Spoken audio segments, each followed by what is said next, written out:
Chapter 877. At the intersection of a certain residential area in Nade district, a black nanny van was parked by the roadside with its engine off. However, Hai Jing, who was in the driver's seat, was not idle at all. Other than answering phone calls, he was adjusting his schedule.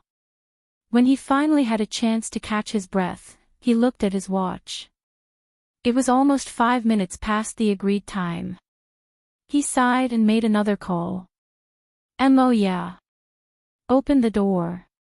The door at the back opened, and Yeah stepped in with her handbag and sat in her seat. However, the other seats were empty. She and Hai Jing were the only two people in the car. Yeah tied up her hair and asked, "Where are the others?" Meng Fei took them to the venue first.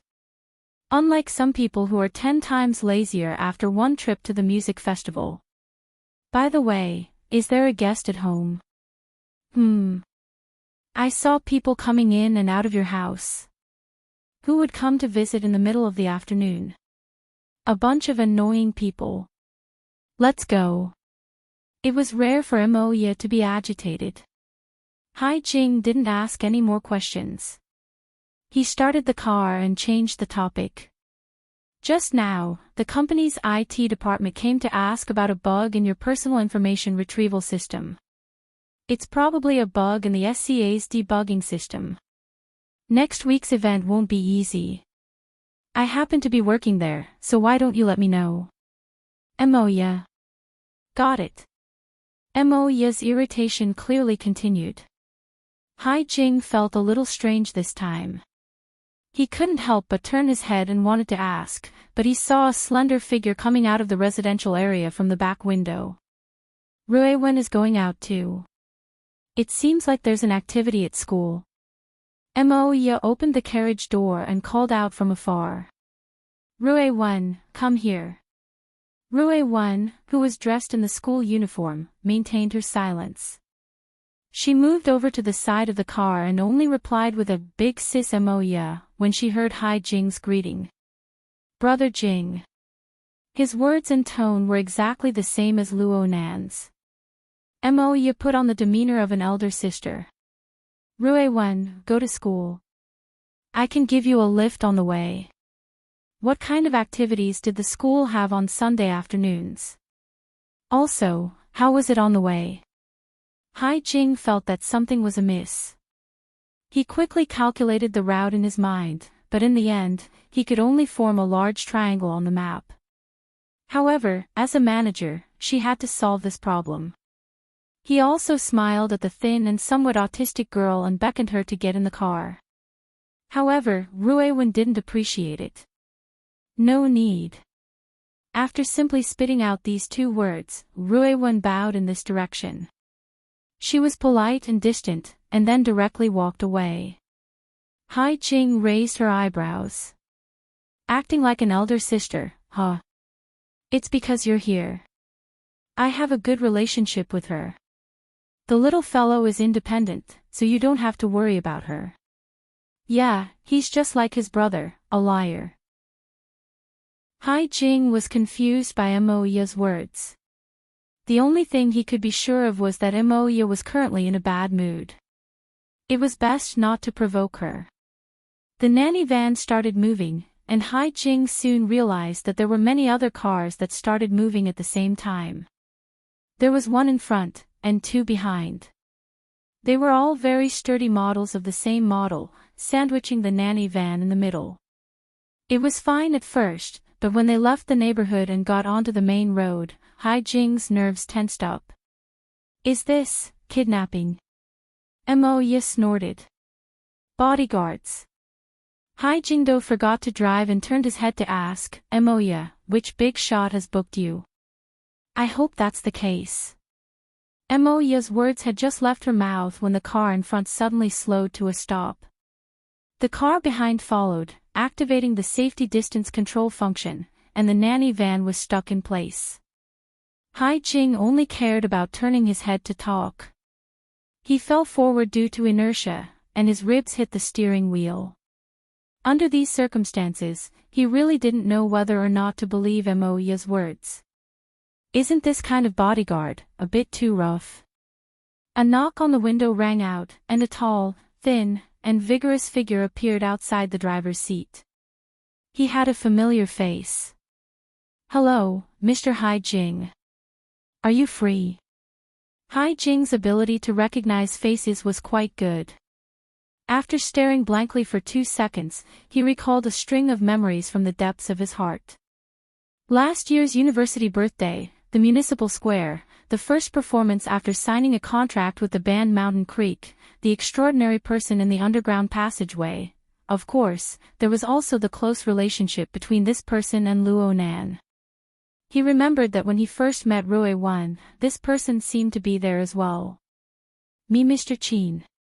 "It's me, Qin Ikuan." Qin Ikuan greeted him through the car window. "We meet again.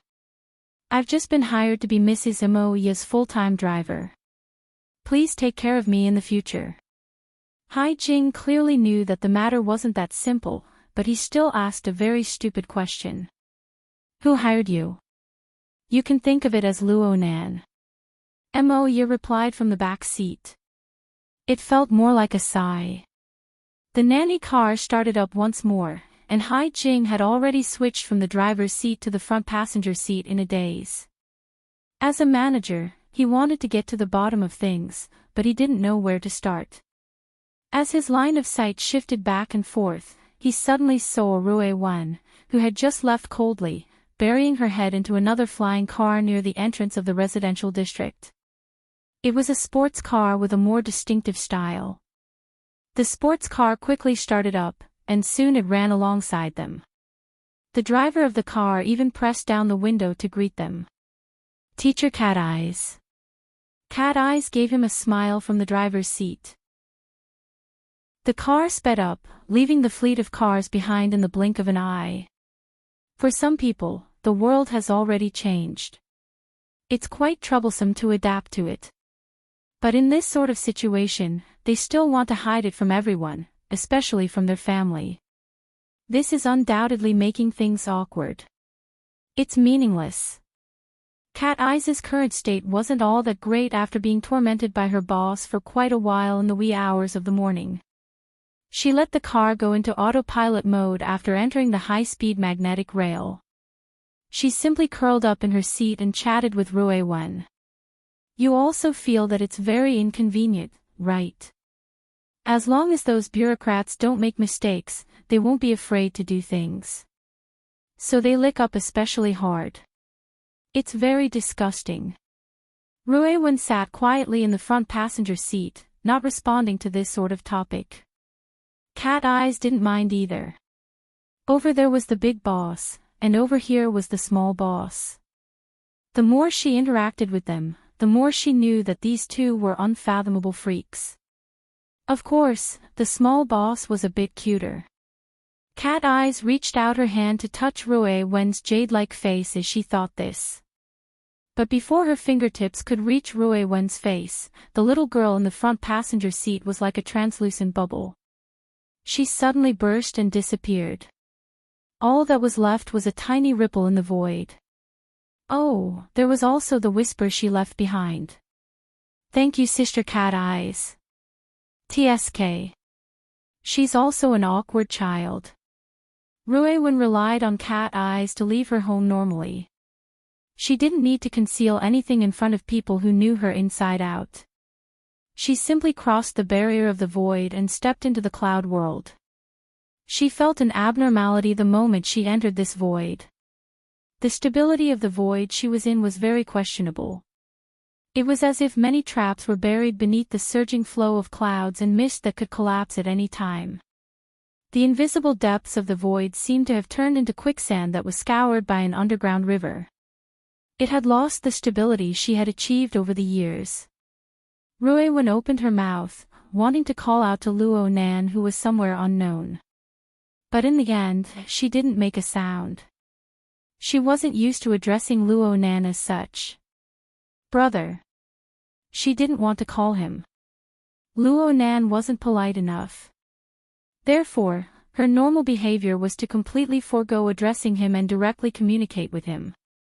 The transmission of sound waves was actually the least effective in the current situation. Ruewen was more used to using her mental senses to capture Luo Nan's location and directly teleport over, but the current situation didn't seem to be suitable. Ruewen suppressed the power she was used to. She simply pondered for a moment before turning her body. She didn't circle around the half-collapsed void traps.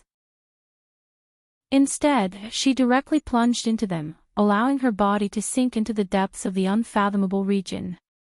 Ruewen entered the misty maze in the next second. The void barrier, which originally required the strength of an extraordinary to go all out in order to blast open, had already turned into a nearly rotten wooden board. Anyone could casually enter. Of course, this was only limited to the surrounding region. There was nothing much to say. This was the effect of Luo Nan's power. There was still a certain distance between Ruewen and Luo Nan right now. Luo Nan had already discovered her arrival, but he was unable to split himself for the time being. He had no way to greet her. Ruewen knew from this that Luo Nan's current situation wasn't too good.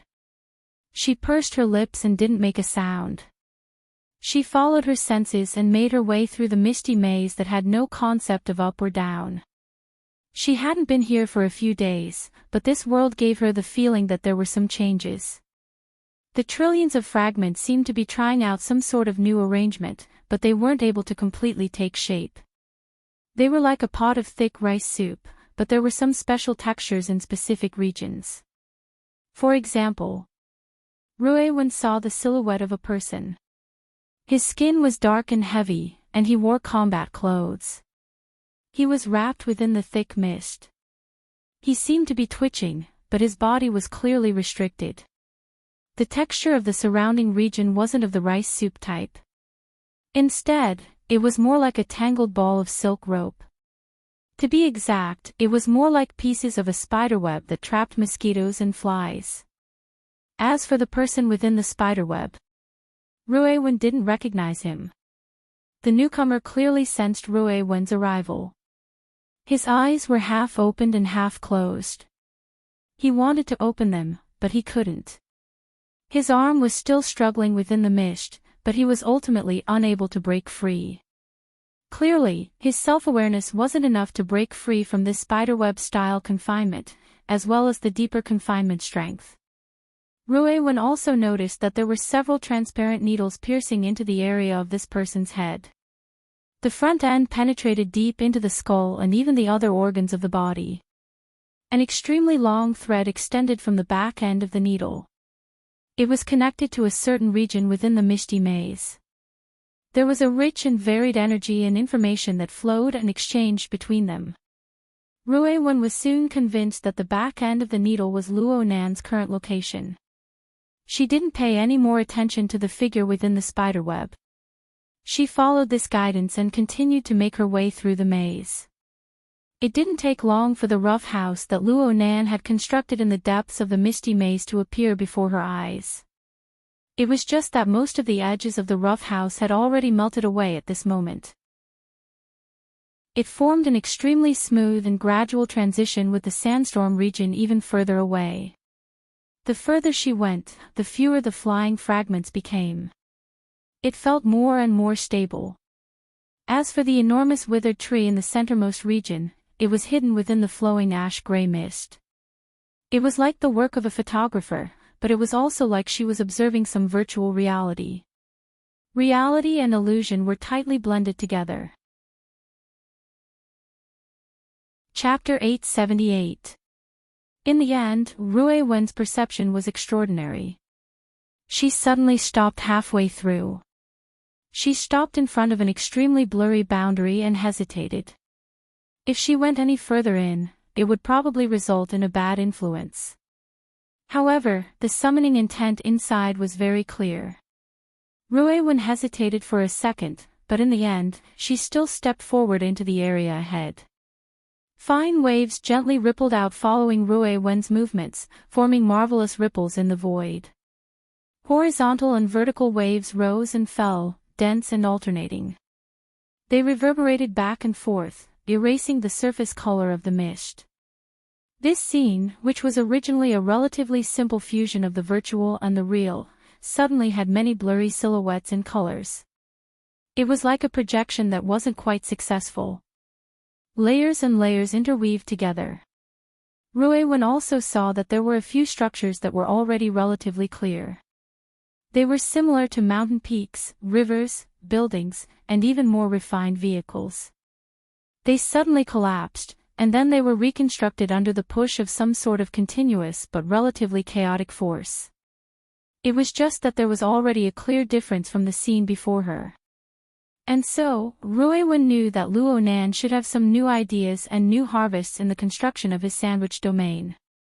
But she could tell from this part of the scene that his results were still relatively weak. The boundary between the real and the imaginary was not clearly sorted out.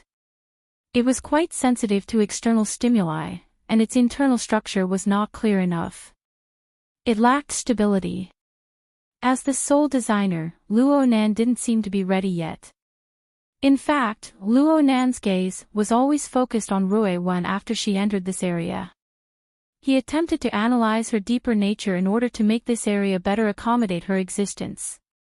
Ruewen was very happy to cooperate, but Luo Nan's ability was truly insufficient to complete all of this in a short amount of time. Luo Nan gave up after a few adjustments. Ruewen also took the initiative to restrain her energy and adjust her state. She made herself closer to nothingness in order to avoid bringing even greater stimulation to this area. And so, Ruewen entered the space of the withered tree. This space completely imitated the structure of the withered tree of the real world. It was as narrow and small as the real world was. Though it was narrow and small, the structure of this space looked much more stable with the blueprint provided by Luo Zhongheng. It was no different from the real world. Ruewen found Luo Nan without expending any effort. Right now, Luo Nan was in the resting room at the lower level of the tree hole space. He sat on a circular seat leaning against the wall with his head lowered. His breathing was long and drawn out, but an unstable situation would occasionally appear in the middle of it. His back was bent, his arms were crossed, his legs were crossed, and he was sitting very openly. However, if one looked closely, one would find that the structure of his body and the details of his movements were very unnatural. As he breathed, many parts of his body appeared stiff or distorted. In front of him, there was a pile of metal components, all of which were exoskeleton configurations. They were in a mess and were not taken care of. Blood stains could also be seen in the messy pile of spare parts. His injuries are very serious, Ruewen stated the facts directly. Yeah. Luo Nan gave a simple response, but he didn't raise his head. In fact, his spine was injured, and normal movements were extremely strenuous. His voice was hoarse and weak. Ruewen didn't say anything more. She just walked forward, and her slender and slightly cold fingers lightly rested on Luo Nan's neck. She made a slight shift, and she detected many areas of swelling, collapse, and even deeper and more serious injuries. Luo Nan was immediately unable to maintain his deep state. He shouted loudly, "Stop touching. It's itchy. It hurts." Ruewen's fingers lifted up as if she had been electrocuted.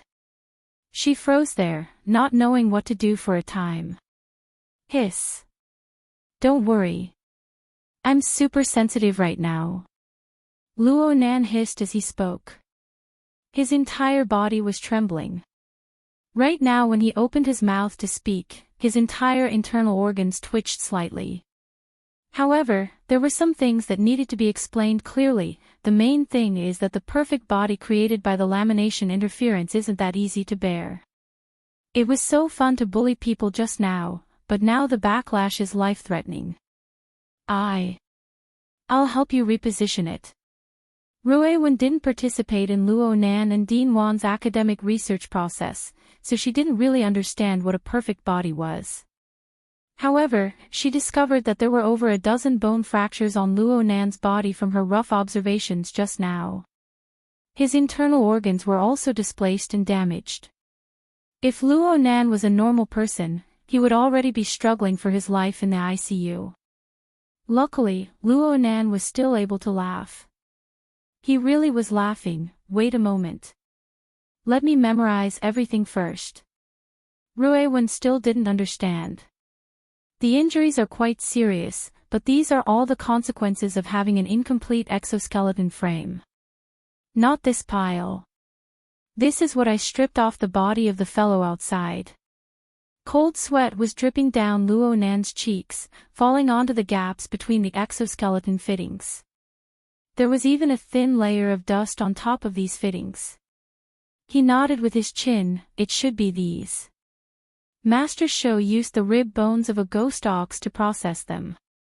Their toughness and transformability are pretty good, but their strength is a bit lacking. Right now, all that's left is a layer of dust. I relied on this toy to forcefully push myself to the perfect body. But right now, there's only this bit left. It has absolutely no value as a reference, so I can only rely on myself. I need to memorize all of the injuries. I need to see where the problems are. Only then can I fix them. I don't want to fall into the same pit next time.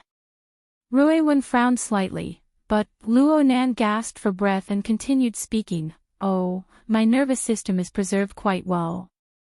And right now I'm quite excited. This is the best opportunity. I've prolonged this state because I need to seize the time to record all of the feedback from my intuition. I feel like everything is going to be a mess when I return to my suppressed state. You're here just in time. Help me out as an observer. We'll compare the results later. If you remember clearly, then you'll learn. But if you don't learn from your mistakes, then you'll suffer a huge loss today. Rui Wen could see that Luo Nan was indeed in a rather excited state right now. Though his injuries were serious, his mood was quite high, so much so that he was especially talkative. But the more he was like this, the fiercer the suppression effect would be, and the more severe the consequences would be. In the end, she wouldn't go against Luo Nan's intentions. She pursed her lips and stared blankly for a few seconds before nodding in agreement. Luo Nan grinned and projected a work area. Many important details had already been recorded on it. There was also a simple drawing of the human body.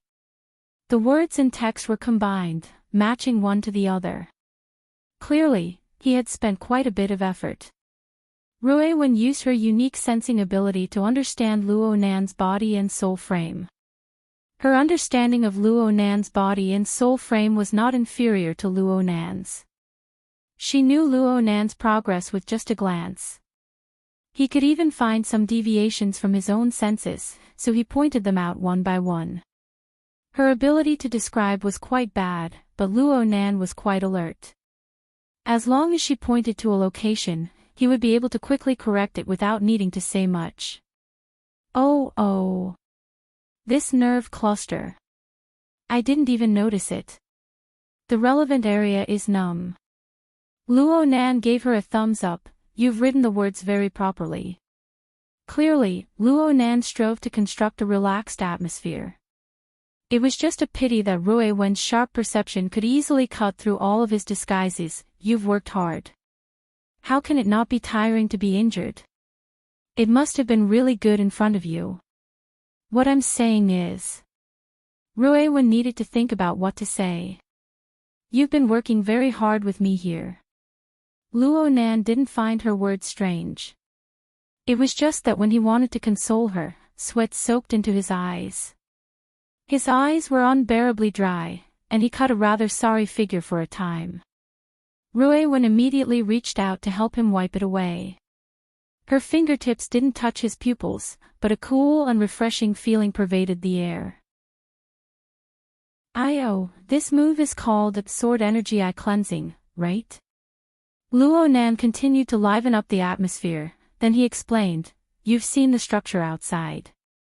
It's true that it was quite tiring to bring you in this state, but your control is excellent. It's much better than I imagined. Plus, I wanted you to come over for the sake of continuous improvement. Right now we're in the stage of collecting data and endlessly experimenting. Speaking of which, do you understand the structure inside? A little bit. It's really troublesome. You've been injured all this time. That's not the right way to describe it. You should say that the existence of this half-baked domain is a constant burden for me. But you need to see that the benefits inside are enormous. Luo Nan needed to give Rui Wen an explanation of the current background. Have you discovered yet? Right now, the core of the domain I've set up around the dead tree is solid. Even though it's also a sandwich biscuit, it basically continues with the balance that you saw last time. I'm talking about a relative balance. But the outer region is something I've set up on the spot. Let's call it virtual reality for the time being. It's basically pieced together randomly. But there's really no other way. If I don't do this, a lot of messy energy won't be able to leak out. In addition, I need to use this to deceive people. I need to deceive a lot of people. Rui Wen immediately thought of the outer region, the fellow who was entangled in the spider web. It's just one of them. A test subject. I won't go into the details. In short, I've already become the target of public criticism due to my not-so-smart actions this morning. Many people want to pull out my tendons and flay my skin. I definitely can't beat them head-on, so I'm using this method to trick them. Yeah, I'm trying to trick them. You're using this. Rui Wen showed a rare display of straightforward doubt towards Luo Nan. Cough. You can't really win people's trust, right? Right now, it really doesn't look good. The logic is chaotic, the rules are incomplete, and there's even some messy interference of consciousness. Luo Nan was a bit embarrassed. Forcefully integrating them into the void world is really difficult for people. The backlash is also quite fierce. However, we still have opportunities. There are conditions. For example, the recoil is quite sufficient. You've seen your big brother's soul cloak, right? There's also the spider web altar. Right now they're endlessly gathering redundant consciousness resources from the sea of consciousness for my use. They're even extracting energy from the abyss region, but it's very messy. Rui Wen hit the nail on the head. This is just like a large-scale biological brain array in the cloud. I still haven't sorted out the core architecture on my side, and there aren't many usable computing nodes. How many people in this world understand the basic concepts of configuration? Snake tongue, Yinlu, cat eyes, and a few others aren't very good at it. Speaking of which, you're one of the most important computing nodes. Your little brain is quite clear. The more you understand the situation here, the less worry I'll have. Understand? Rui Wen didn't respond. She just stared at Luo Nan, and there seemed to be specks of light flickering in and out of the depths of her dark pupils. They were like the streams within a deep gorge, occasionally sparkling with light. Chapter 879. Actually, the previous conversation between the two did not affect the progress of Luo Nan's bug catching for his injuries. They naturally entered a state of concentration similar to that of multicore parallel processing. They coordinated and mobilized their mental resources to resolve all sorts of problems in an orderly manner. This sort of parallel processing model, simulated by the brain, originated from Dean Wan's secret technique of overall planning. Admittedly, it was an incorporeal mana-consuming skill, but for the current Luo Nan, it just so happened to be able to digest the serious excess of computing power resources. As for how Rui Wen did it, only the devil knew. Everything had been going quite smoothly. But Luo Nan's special focus state was broken when Rui Wen cast her gaze over at this moment. This gaze had already exceeded the scope of what Luo Nan was familiar with. Unfortunately, what existed within wasn't any complicated thoughts. Instead, it was some sort of unique method that followed Rui Wen's own logic. Luo Nan instinctively wanted to analyze it, but he didn't know how to start. This caused the unstable state of his domain to fluctuate once more. For a time, he found it a bit hard to bear. He could only adjust himself and subconsciously talk to himself. Are you wondering why I'm using such a complicated and strenuous method? You're under a lot of pressure. Rui Wen's words were like an arrow piercing his heart. Luo Nan grinned wryly, but he felt unexpectedly good chattering like this. Yeah. Every single one of the people I need to deal with right now have abilities no less than Jin Tong and Gong Qi. I hoodwinked them this morning, but in the end, it was just hoodwinking. Those people have their eyes fixed on the cloud world. No, it's very likely that they're looking at the deeper layers. Even if it's the cloud world, there's no room for them to toss and turn. If I'm exposed, then so be it. I might as well forcefully create one. Isn't this taking things for granted? People have to live under pressure. If I don't take this opportunity to pull my strength up by a chunk, then it will certainly be very unsightly when I return. This is a situation where there is no retreat and only advancement. Looking at it from a different perspective, your big brother has indeed found a shortcut to quickly level up. Rui Wen stared at him. You said before that you shouldn't think of shortcuts when doing things. Cough cough. That's the principle of how people conduct themselves. But if a pie really falls from the sky and smashes into our mouths, we can't spit it out, right? Rui Wen didn't ask what the pie was. She didn't open her mouth any longer. She continued to stare at Luo Nan with her extraordinarily serious and deep gaze. And it was under her observation that the truth, hidden behind layers upon layers of mental and material barriers, appeared one after another. Luo Nan formed a connection with the material void, the sea of consciousness, and even the polar domain of the abyss region at the same time. Regardless of the details, the connection twisted time and space and erased the elements such as distance to the greatest extent. As a result, the vast and complicated domains that he could reach were all deeply or shallowly connected to him. Also, because of the special structure, some sort of depression was formed, which absorbed energy and information from all directions and in all forms endlessly. For example, the torrent of information created and stimulated by the billions of domain fragments in the misty maze had no pattern to speak of. If this was a few days ago, the last time Rui Wen came to the tree hole, Luo Nan would have been drowned in the endless stream of information. And now, the source of information had increased by quite a bit. The amount of information seemed to have grown significantly as well, but Luo Nan seemed to be a lot more relaxed when dealing with it. There was an enormous filtering net that couldn't be distinguished clearly. It wasn't just a single layer, but a complex structure that spanned vertically and horizontally. It covered the entire sea of consciousness and even deeper regions. It lay across the center of the surging torrent of information. It carried out precipitation, filtration, analysis. In the end, some rules were sorted out and transported to the most core region. The core of the filtering net was obviously Luo Nan.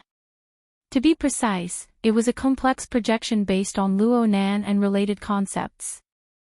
The projection seemed to be some sort of religious image from the historical knowledge that Rui Wen had recently learned. To put it simply, it was a god. Luo Nan might not have deliberately created this sort of image, but this entire process of absorption, precipitation, and filtration was destined to accumulate into this sort of structure. Rui Wen could trace even further upwards, but it was meaningless. She watched silently, but her line of sight had already reversed.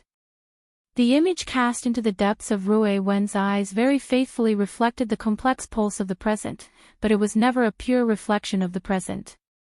Before, the echoes flowed in the opposite direction, but now they flowed in the direction of the rippling light of the stream in the depths of her eyes. The frequency of the pulse continued to accelerate, exceeding the scope of the present in the blink of an eye.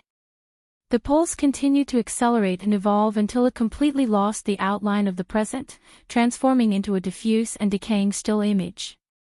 And so it came to an end. This isn't good. Rui Wen didn't know why she was seeing such a scene, but the terrible scene at the end forced her to open her mouth and tell Luo Nan. However, her ability to express herself was truly limited. The more anxious she was to describe it, the more she didn't know where to start. Luo Nan saw her open her mouth and frown, and he could guess a few things. But he already had a vein in his mind. Now that he had advanced to this stage, it was just as he said. There was no retreat. It was impossible for his will to waver. So, he just laughed. I know that you feel that the layer of virtual reality outside is crooked and twisted. The simulator has failed to update. External database detected. Do you wish to connect? Warning. If external database is connected, some functions of the simulator may be unusable. External database has been connected. The prediction function is 73% complete. Do you wish to start the simulator? The simulator has been activated. Scanning the external environment. No simulator vehicle detected. Please select 1. Thinking training mode, 2. Complete mode. The vehicle can be reassembled with the help of the simulator self-assembly and debugging wizard. Minimum requirements for reassembling the vehicle. Specialization in space-time configuration. Level 2 of the Heavenly Stairway. Chapter 880. Why was it that meat pies fell from the sky? It was fine to just look at the lowest requirements. Of course, this was just a joke. The so-called lowest requirements weren't just specialization in space-time configuration and level 4 of the Heaven Stairway. It was just like how the simulator wasn't just a simulator in the traditional sense. What is this? Ruewen asked. This was a matter of course. The interface that suddenly popped up and the information window was filled with alien characters. Anyone would be confused. Luo Nan had said before that he needed Ruewen to understand more about the situation, so there was no need to hide anything. At most, he would omit a few details that would take a lot of effort to explain. You can think of it as the inheritance my parents left behind. Ah no. One of the precious treasures they left behind. Of course, it also belonged to my grandfather. Remember what I told you before. There are many traces on our planet that belong to a certain or even multiple advanced civilizations. Looking at it from the current situation, even though grandfather and mom and dad can't be considered true pioneers, they are extremely powerful discoverers and translators. They excavated many resources that originated from advanced civilizations and transformed them into resources that we can use. The tree-hole space we're in is like this. The mist maze that hasn't been successfully developed is like this. The virtual brain system you see right now is also like this. You can't understand the characters on it, right? There's nothing I can do about it. It's an alien language. Speaking of which, the virtual brain system is far too complex. I haven't completely understood it yet, so I won't go into details for now. Right now, all you need to know is that I just activated a new function from within. It's extremely useful for the current situation. Ruewen was the best listener. She didn't utter a single word during Luo Nan's long speech. She just listened attentively and watched attentively. It was as if Luo Nan was the only person in the world. There was no need to doubt that she would miss a single shred of information.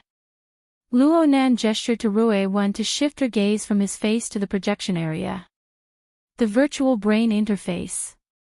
The central virtual brain galaxy had a structure of millions and millions of stars. It was very complex and dazzling. The outer satellites, especially the exoskeleton system that represented personal equipment, also involved many layers of explanation. Luo Nan just skimmed over them. Luo Nan's fingertips and Ruewen's line of sight finally fell upon another satellite, which was the outer space flying ship. A few days ago, the lonely, dark body of the starship had simply circled around the central, virtual brain galaxy, in silence. No matter how hard it was stimulated, there was no response. But when Luo Nan passed the 100-year sequence general education test, as well as the additional offline test. Perhaps more importantly, after Luo Nan made contact with the Sungwoo Hell in the distant deep space and experienced the baptism of its flood of information, the unreadable state of this satellite was gone forever. At this moment, although the spaceship in outer space was still dark and lifeless, a certain area in the middle of the spaceship was electrified. The light in the area was passing through some of the portholes on the spaceship, turning into fragments of different shapes and flowing out. Amidst the twinkling lights, a relatively complete functional area appeared, the reflection of it. Oh, this area appears to be mini and empty, but it is actually operating normally. Although I can't see its internal structural components too clearly, it is still extremely precise and tight as a whole. It may be illusory, but the way it operates is real. It belongs to the reality of the material world. It's a virtual physical system. Luo Nan's telepathic thoughts linked with the external neuron, driving the image on the projection to enlarge endlessly, focusing on the sole light source of the spaceship in outer space. As his cultivation continued to rise, the precision of his perception and control over this area continued to rise as well. From a visual perspective, they were like two astronauts walking in space or ghosts floating in the starry sky. They approached the spaceship in outer space ceaselessly and then seeped inside. This area within the spaceship wasn't too spacious compared to the overall structure. The environmental layout was also relatively simple. There was only a single piece of integrated equipment that occupied an area of about 10 square meters. All that was left were the corners. The integrated equipment was like a large beetle lying on the ground, with its head and tail cut off. At the relatively wide front was an arc-shaped interface. Right now, it flickered with the radiance of information. Large amounts of text and diagrams, as well as the constantly switching map and various non-optical imaging effects, made all of this exude a lifelike professional style. Perhaps at this very moment, in a certain corner of the universe, there was such a piece of equipment. It was controlled by some bizarre intelligent life form, carrying out its functions and missions. Luo Nan constantly fine-tuned the angle of the projection. He was like a photographer, deliberately creating an immersive feeling. Right now, he and Ruewen stood at the top of the tree-hole space. Behind them was the lens and the surrounding nebula. And in front of them was the enormous piece of equipment, even though it only existed within the mini spaceship of the virtual brain system. Luo Nan was the operator. He had already found the relevant content from the large manual of the virtual brain system. Even though it was a bit too simple, he was still brimming with confidence after studying it seriously and putting it into practice. He demonstrated it in front of Ruewen.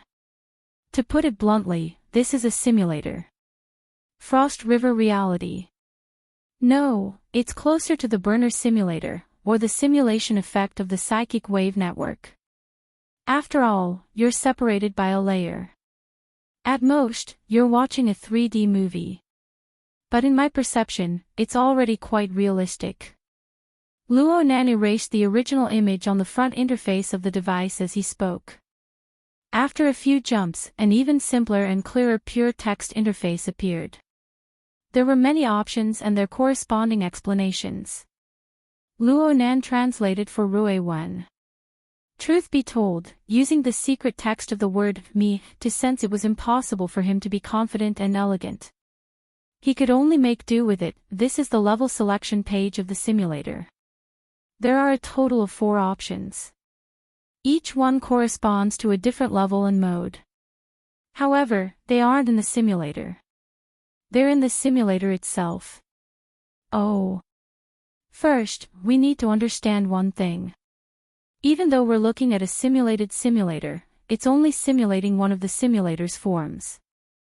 To be more precise, it's the lowest form. Do you understand? Ruewen thought for a bit. She extended her finger and tapped on the simulator interface in the virtual projection area. There was a column of text at the very top.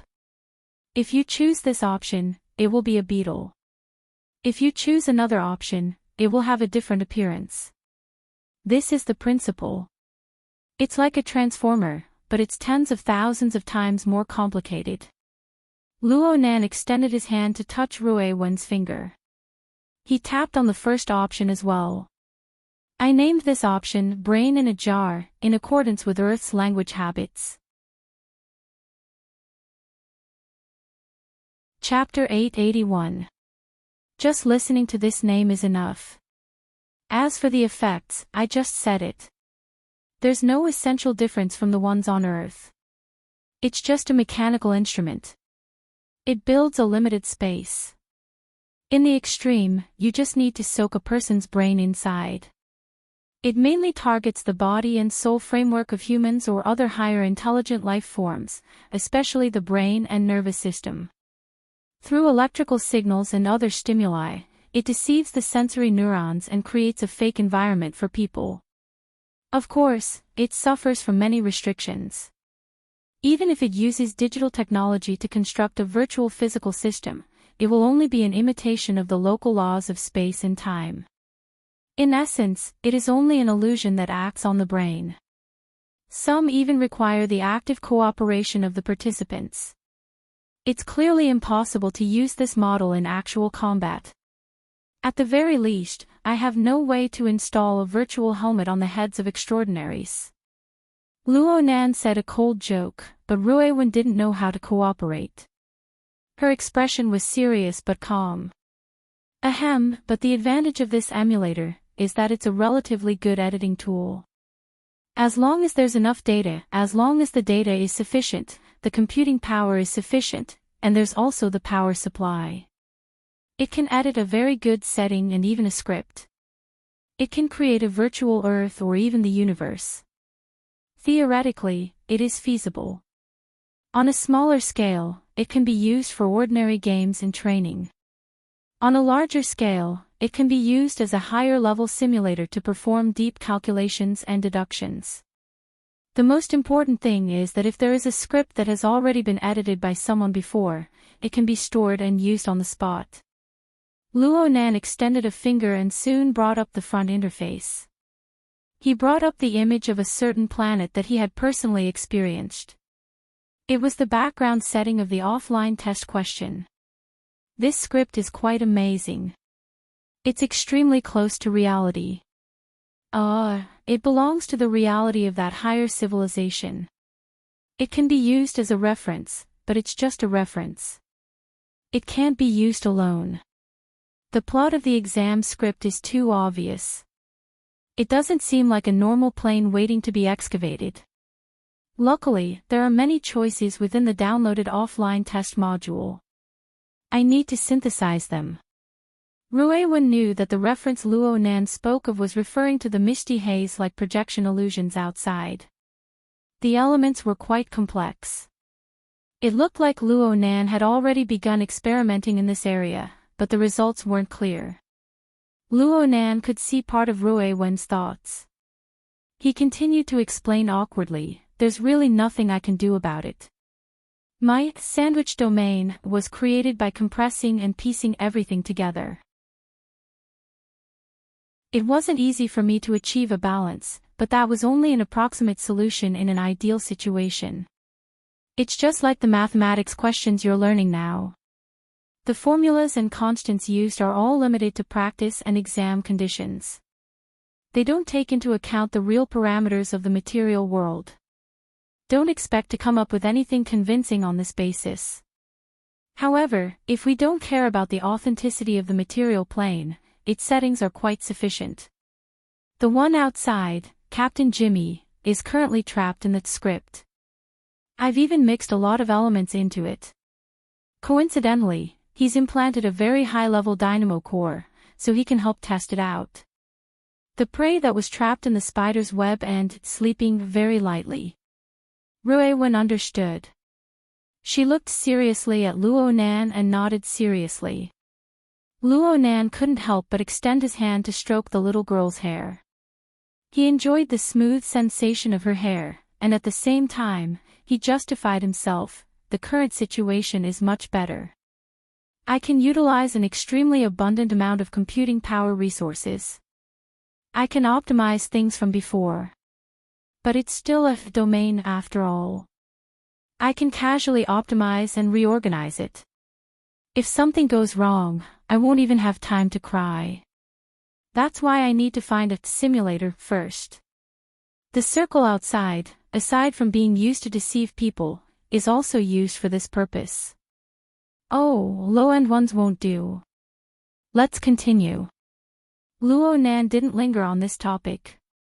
His fingertips repositioned the front interface and slid down to the second topic. Let's call this topic space-time fault for the time being if we translate it.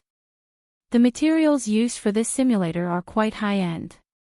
I still don't really understand it, and I can't translate it well. It's probably called a space-time silhouette. But we have a ready-made example.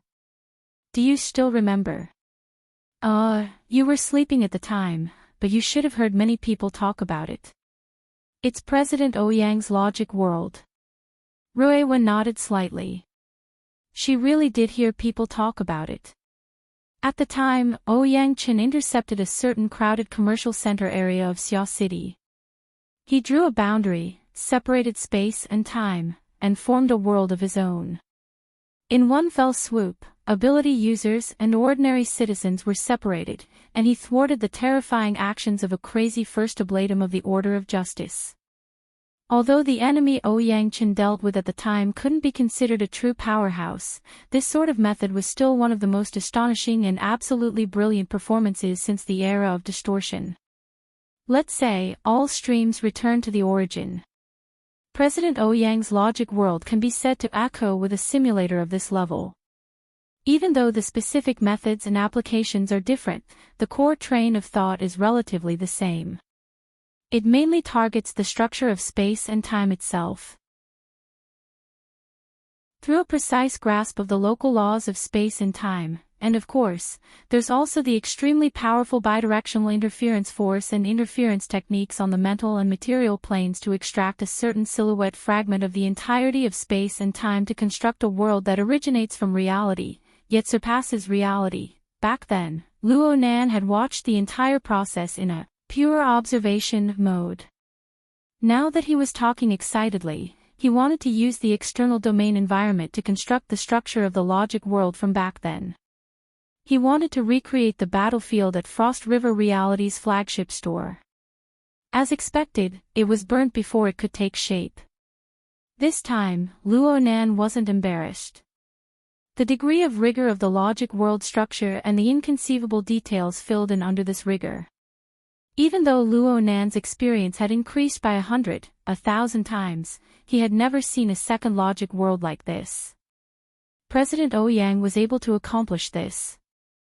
Aside from his profound attainments, he relied to a considerable degree on the psychic wave network that covered Xia City. He also relied on a high-precision grasp of the network's coverage environment. It was impossible to successfully recreate the logic world based purely on impressions. Plus, although the logic world was good, it wasn't practical for Luo Nan. Consumption is one aspect. Due to this method, what is intercepted is an instantaneous fragment of the local spacetime, forming a fault. The logic world itself is affected by the interference of space and time. The structure space and the time it can be maintained are limited.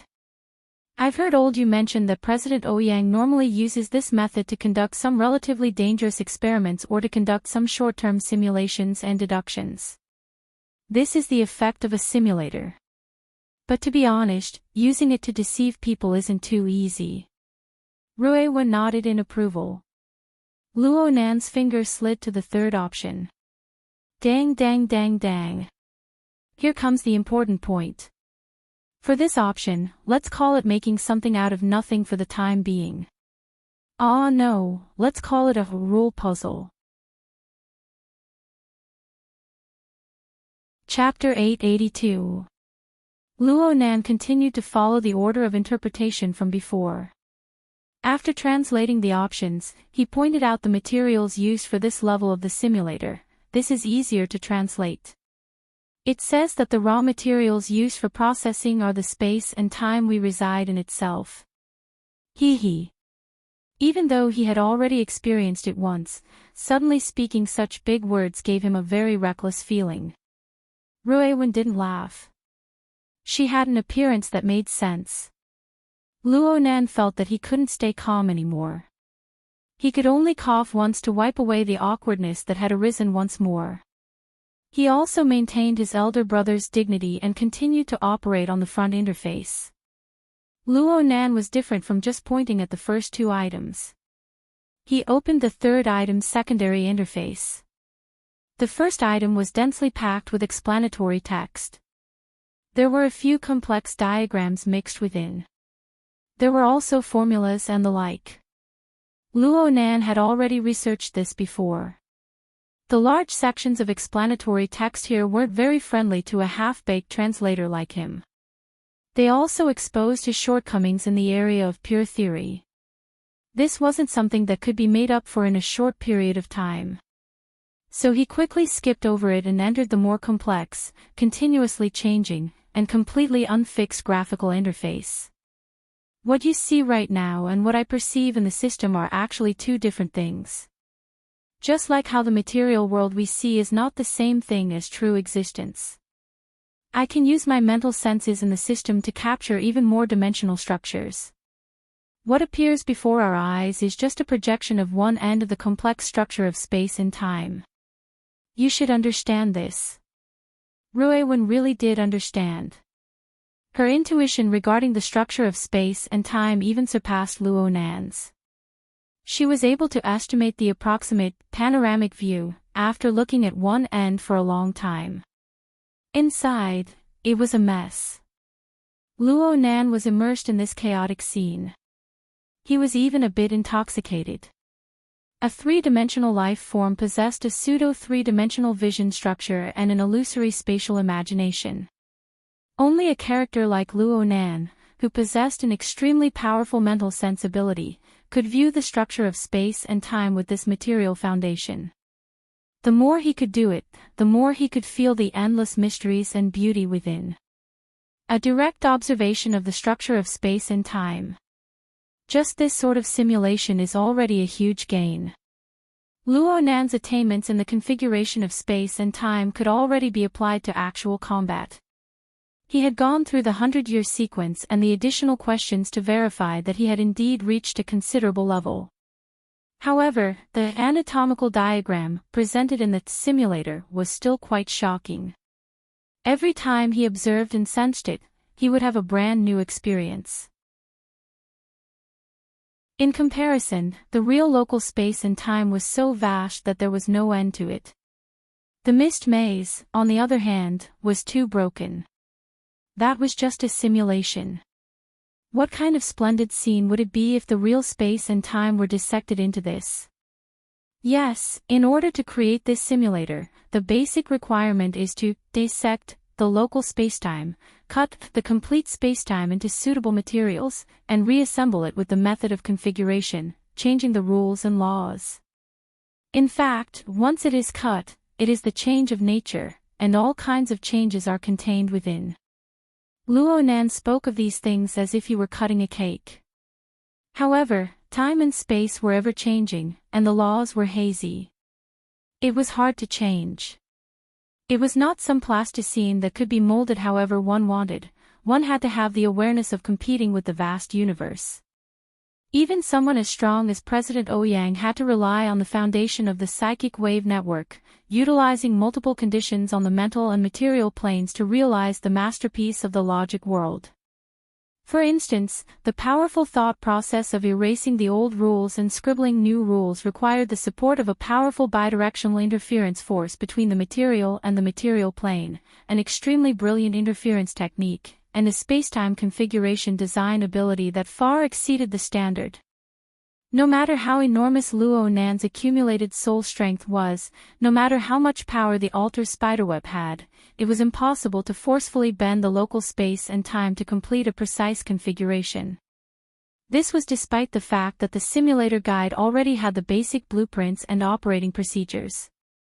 But he had indeed found a shortcut by using such a relaxed tone. He didn't need to forcefully distort, cut, or dissect the structure of spacetime because he had substitute materials. He had an inexhaustible supply of them. We have the mist maze. Luo Nan's voice seemed to be refracted and reverberated within the trillions of domain fragments. These fragments are a bit finer, but they are essentially no different from the structure of spacetime. I can completely use the sandwich domain to infiltrate and guide them in. Not only can I arrange and combine them at will, but the rejection is also extremely low. As long as I have patience, I can form something from nothing, from small to large. When pieced together bit by bit, I can completely form my own unique rules of spacetime. He even gave an example in order to increase his persuasiveness. For instance, the 70 Format Research Institute. Wasn't my mother piecing together bits and pieces of domain fragments? Of course, she should have done some dimensionality reduction processing. The area she assembled isn't a particularly standard structure of spacetime. There's a bit of a discontinuity to it. But there are many details that are worthy of in-depth research. We need to properly refer to them. Those thieves only took away the equipment, but they left the most valuable wealth in place. They can't take it away, right? Luo Nan didn't wait for Rui Wen to respond. His eyes sparkled, and he spoke faster and faster. There's also that Luo Yuan, the fellow who claims to have some secret dealings with the goddess of fate. Even though he didn't admit it, there's a 99% chance that he's in the depths of the mist maze. It's also possible that we haven't explored the edge zone yet. He monopolized a domain fragment with an enormous volume, becoming the capital for his fortune. We don't need to evaluate his luck and methods, but we can completely learn from them. Who knows how long it'll take to piece together a dimension that everyone is satisfied with. But if we have a better foundation, have a deeper understanding, and then make up for it, won't the efficiency be greatly increased? Luo Nan had already pondered over this idea 1,000 times in his mind.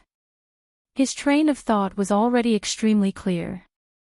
All of this was built upon his control over the mist maze. It was precisely with the mist maze and his mother's research notes that he was able to start with the most basic configuration and experience the marvels of spacetime configuration. And the deeper he grasped this technique, the stronger his control over the mist maze became. From this, an unstoppable virtuous cycle was formed. This was the precious wealth his parents had left him. It was something he would never be able to fully use in his lifetime. Luo Nan never believed that he was some sort of genius. Most of his current accomplishments were built upon the foundation of his grandfather and his parents' generous gifts. He understood this point clearly, and at the same time, he had more reason to utilize this wealth to the extreme. Luo Nan pulled Rui Wen to turn around to look at the surroundings of the lens. There was a ring of fluctuating nebula that was faintly fluctuating. The flashes of the stars seemed to become exceptionally bright and clear within the glowing mist. Chapter 883. Rui Wen understood without Luo Nan needing to explain. As mentioned before, although the lens was the main body, the most core creation, every shining star in the surrounding nebula was a rarely seen creation of the laws of the misty labyrinth. They were all marked with relatively large structures. Picking out the cornerstone fragments from within was undoubtedly the most efficient choice. Sure enough, Luo Nan spread his arms wide and used rather exaggerated movements to gather this incorporeal glowing mist. Next, we need to explore between these stars and find a suitable home. Rui Wen let out a light "yep" in response. Perhaps if Luo Nan was a bit colder, Luo Nan wouldn't need to take out such exaggerated actions to tease a child. Maybe he would go from bad to worse. It was rare for Rui Wen to be a bit absent-minded. When she turned her gaze back, she saw that Luo Nan was already switching interfaces, preparing to enter the substantive program. Could she have missed something? Then, what about the fourth item? The fourth item. Oh, I forgot to mention it. Luo Nan's expression was a bit downcast. But there's nothing much to say. It's not that it's not important. It's just that we don't need it for now. I call this item the celestial landscape. You can say that I'm using Grandpa's formatting theory as a footnote. Many of the basic theories inside are related to the interaction between heaven and earth and the cell format. It should have a corresponding relationship with the extraordinary domain that we're used to talking about. It's just that I didn't explain it too clearly. The corresponding simulators are all auxiliary designs, but the requirements to use them are off the charts. I haven't studied them thoroughly yet. Ruewon let out an "oh" and didn't say anything else. Just at this time, a window of information belonging to the virtual brain system popped up on the current interface. It made a new notification, and Ruewon saw it. There's news. It's about data loading. Oh, the progress is quite fast. The efficiency of the cloud biological brain array is exploding. The meaning of the new notification was roughly as follows: Sequence 1 data loading complete. Automatically loading Sequence 2. Completed low-end network preloading. Officially loading in progress. Luo Nan knew that the so-called Sequence 1 was the data related to the Sunwell hell that had settled within the spiderweb. An enormous amount of information and noise were mixed together. Luo Nan tossed and turned for several days, but the analysis progress was still extremely slow. But Luo Nan erected a statue of a god atop the altar spiderweb, realizing the integration. Under the support of powerful computing power, the progress bar was pulled to the bottom in the dozen or so hours. As for Sequence 2, Luo Nan recalled earnestly for a moment before remembering. This was from the disciple of veteran hand, Wu Li. Luo Nan had linked the question board in his hands to a certain data center in Ban City. Luo Nan had finally collected this information. The source should be a part of a large data collection project of a large power. In the modern information society, this type of database also had an explosive amount of information. It was time to make good use of it. Sequence 2 data loading complete. How many seconds? 2. Luo Nan was a bit stupefied. The difference in mass. Did it need to be that obvious? Of course, from the information provided by the system, the external neuron had already been downloaded from the data center before it was officially loaded with Sequence 2's information. It was likely that the external neuron had already copied the entire set and was only now officially loading the analysis. This avoided the limitations of the Earth-level data center hardware, and with intelligent, idle operation, it created a stunning effect. But no matter what, Luo Nan was reminded by the intuitive comparison of over 100 hours and 2 seconds. Compared to the flood of data from the Sunwell Extreme Prison, the reserves of the Earth-level data center were on a completely different level. The Sunwell hell was impossible to quantify, but Sequence 2's massive amount of data allowed Luo Nan to estimate an approximate value range. Using this reasoning, Luo Nan seemed to have underestimated the computing power gathered by the altar spiderweb and the ability level of the brain array formed from it. This kind of ability really exceeded his expectations. 5 days ago, the Wraith sign pulled the altar spiderweb with the help of the daytime nightmare. It planted a hint in the subconscious of billions of living beings across the globe that were affected, establishing a connection. Luo Nan never asked for it, nor did he expect it to do anything through this connection. He just allowed it to exist and be used. But when Luo Nan and the true God and Pope of the Amaterasu order battled across space, creating a scene of a falling sun and a fortress in the clouds, Luo Nan's weight in the entire system immediately increased by tens of thousands of times. A flash of light turned into an echo. Among these billions of living beings, the telepathic responses of the hundreds of thousands of ability users, who had already climbed to higher levels of the evolutionary tree, had already caused considerable interference to Luo Nan. For the sake of sorting out the chaotic echoes and not affecting his own state, Luo Nan used his own perfect body as a standard to establish the image of a god. This was tantamount to establishing rules for the altar spiderweb. Since then, Luo Nan's chaotic expression had directional feedback, and the brain array of the brain array in the cloud had set up its basic structure. There was, without a doubt, a great deal of potential to be excavated within. Luo Nan's statue of God only supported the most basic of feedback. It was just as he said to Rui Wen. He didn't even understand the core structure, let alone anything else. Luo Nan was able to realize a leap in computing power. On one hand, it was abundant to the point of overflowing computing power. It was similar to an exhaustive method, forcefully piling up efficiency. On the other hand, the Alter's spiderweb led by the Wraith sign and the external neuron planted deep within the brain seemed to possess a basic framework for utilizing this resource. Luo Nan was at best a person who used tools. This was great. It wasn't like Luo Nan truly viewed himself as an omniscient and omnipotent god. He had domains that he was good at. Of course, he had domains that he wasn't good at. For the latter, the most practical consideration was obviously to utilize tools. The sudden increase in harvests did not disturb Luo Nan's established train of thought. Instead, it raised his expectations a step further. He had wanted to experience the large data processing capabilities of the virtual brain system. Now was the time. Luo Nan's fingertips swiped across the interface in front of him. He did not directly enter the ruled jigsaw puzzle. Instead, he first clicked on the brain in a jar. Before developing a large construction project, he needed to make a solid design blueprint. After a series of operations on the secondary interface, the simulator of simulations gave feedback. Do you want to activate automatic editing mode? The simulator we are using right now is actually a virtual machine. Calculations on the pure data level are not needed. The external neuron is already hard enough. Let's begin now. Luo Nan's mouth did not stop. It was as if he was reminding Rui Wen, but it was also as if he was encouraging himself.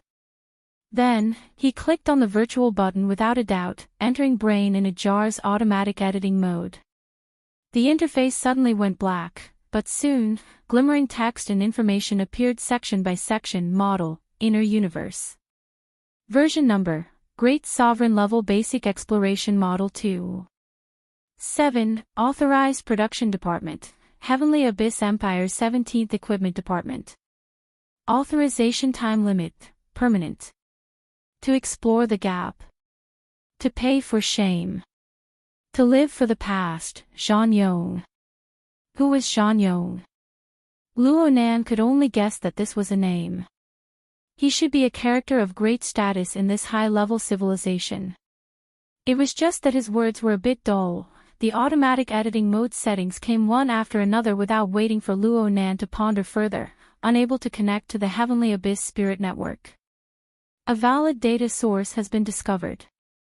Do you want to automatically import external data? Luo Nan, who had already read through the relevant instructions, did not even think. He simply clicked Confirm. Chapter 884. It was the 12th of May in Ban City. This day seemed especially long. In the eyes of relevant people, this day had been divided into many events from morning to night. Ever since the Fusang Divine Tree system covered Ban City, experts from all walks of life took turns. There was no need to mention people like the Pope and Mr. Mo. There was also a high-level extraordinary level conference. Including the observers, there were close to 100 participants, and any one of them was a big shot. Normally, these participants would be the focus of attention and analysis by various intelligence agencies. Intelligence personnel would hate to stare at their crotches and see the color and quantity of their farts. But today, the vast majority of people here were just there to cheer the crowd, but they still couldn't be underestimated.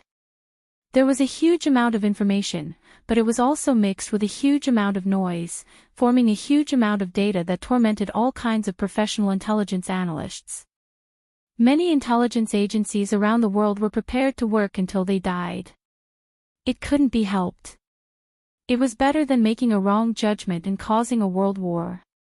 In comparison, Deep Blue and the Apocalypse Laboratory, hidden in a certain region of the Deep Blue world, had their own intelligence analysis team. They were willing to spend money, and they had the advantage of being the first contact that others couldn't get. But they also spent the most effort on this.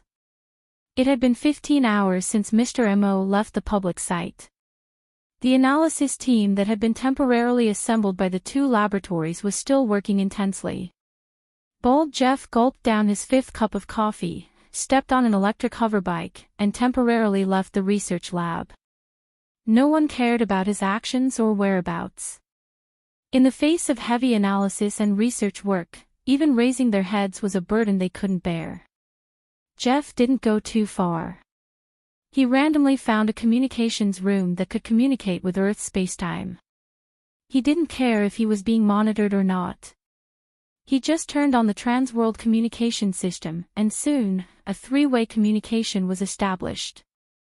The projection showed the upper body of a person. On Jeff's left was Director Mao, who had appeared at the extraordinary conference. He was the spokesperson of Quantum Corporation in the inner world. And on his right was his biggest financial backer, Wang Yu. She was the head of a certain great clan with unfathomable influence in the political, military, and business world. She was the head of the Jade Review Association. Although Bald Jeff was the leader of the Deep Blue Laboratory and had always been arrogant, compared to these two, there was an insurmountable gap in status. There was an insurmountable gap in status between the two of them. The only thing he could do was to adopt a businesslike attitude and report the latest situation. The current situation is intermittent, but there are still signals coming through. The accumulation of information was quite effective. Currently, they were trying to reconstruct the possible environment of the other side based on the feedback of the signal. They were also trying to determine the relative position. No one knows if it's real or not. At the end of the day, distinguishing between the real and the fake is the most important thing. I think that if we want to figure out where the new plane is, we should ask that Mr. M.O. directly. That way, we can have a straightforward answer. As he spoke, Jeff couldn't help but mutter a lot of things. He expressed his opinion, but his words were also mixed with emotion. Neither Wang Yu nor Chairman Mao answered Jeff's complaints. Instead, they asked after digesting the relevant information. The one who asked the question was Director Mao, who was still dressed in a flowery shirt. His question was slightly more radical. Do you have a basic judgment of the intersection of time and space? I mean Levi, what was his judgment? Band City. North or south of the coastline? Land or sea? I didn't hear any judgment. No. Director Mao narrowed his eyes. The bloodline and the excavation mission are his treasures. He can't wait to fill them with resources. Everything is laid out in front of him. Why isn't he saying anything? Bald Jeff shrugged.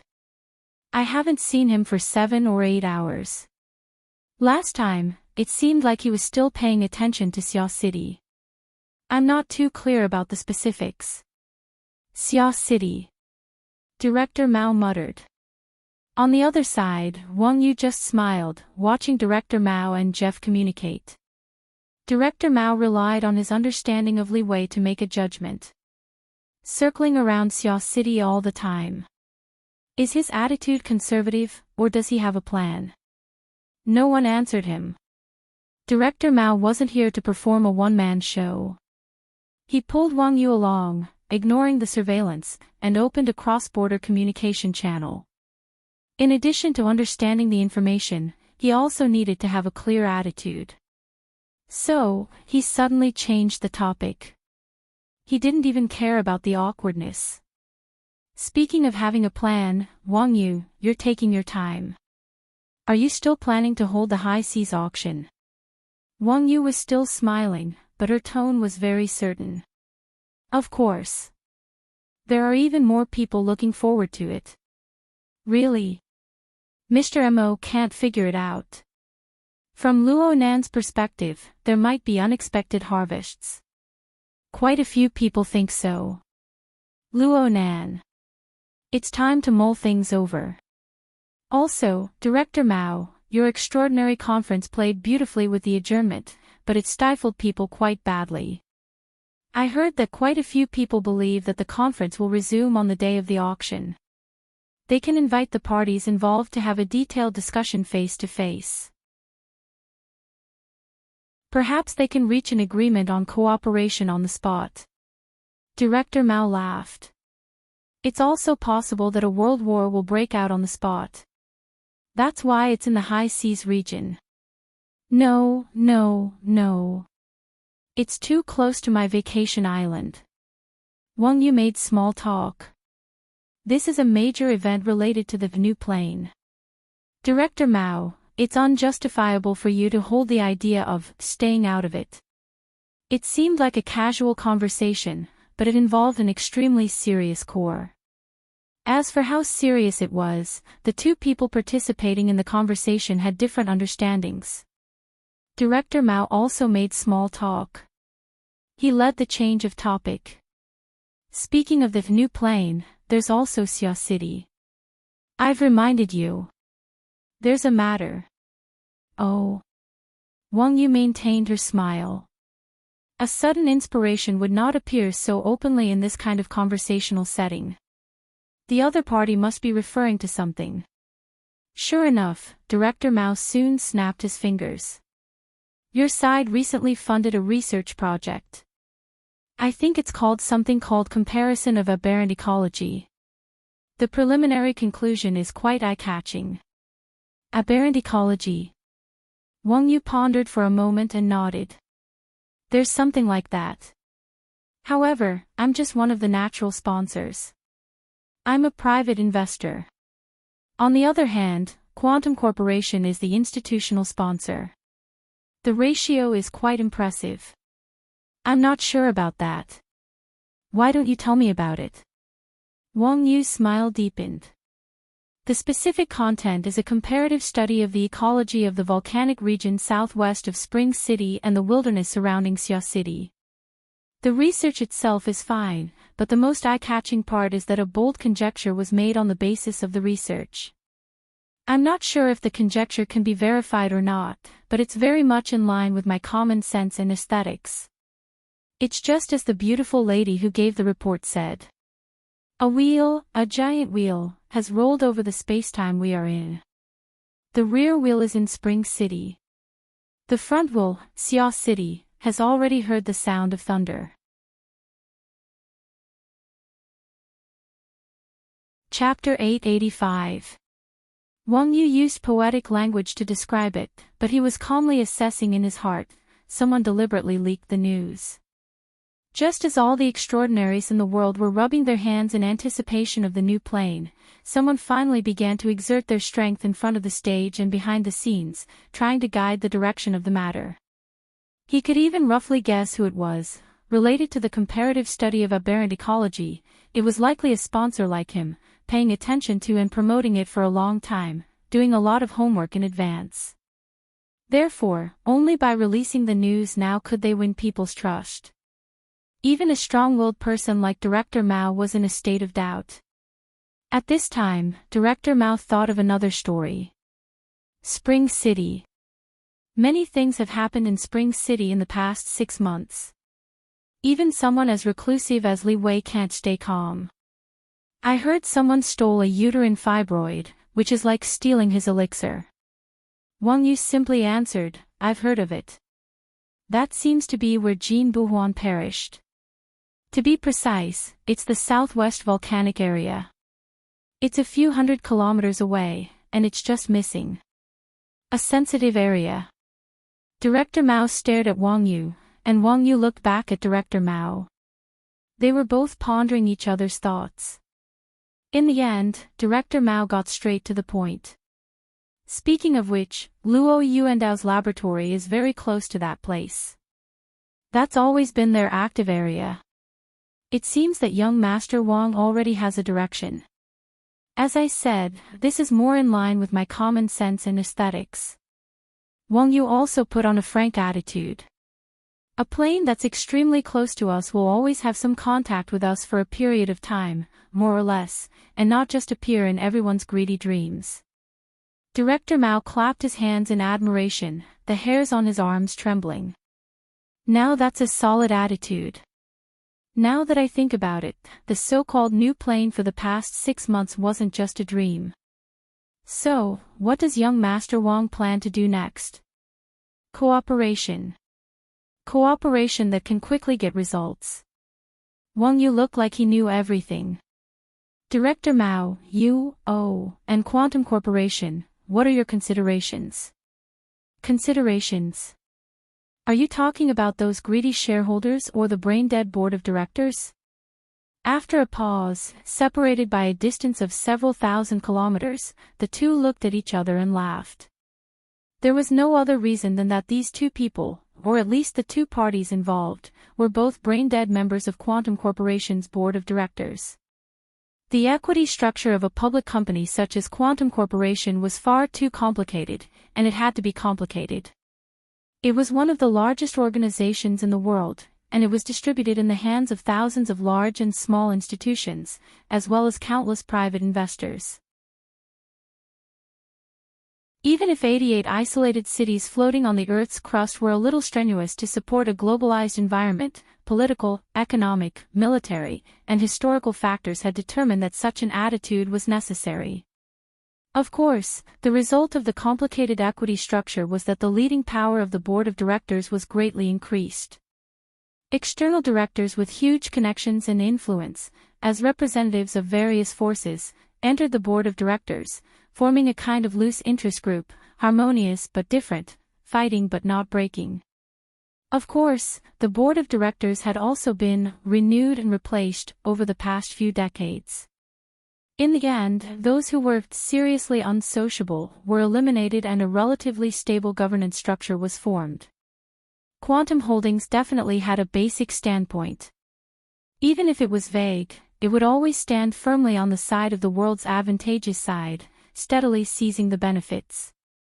With a successful example before them, Director Mao and Wang Yu brought up the discussion mode of Quantum Corporation's board of directors.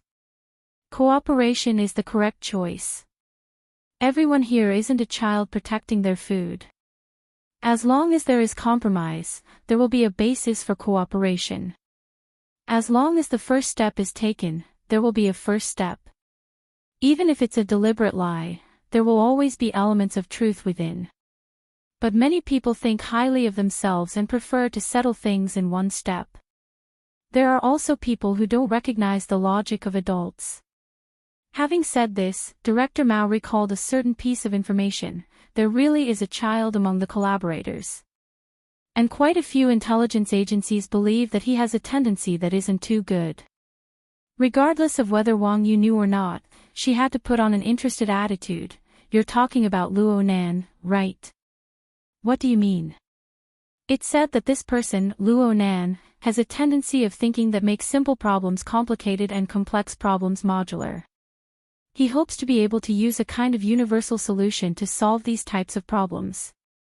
This doesn't conform to the reality of doing things, and bugs will frequently appear.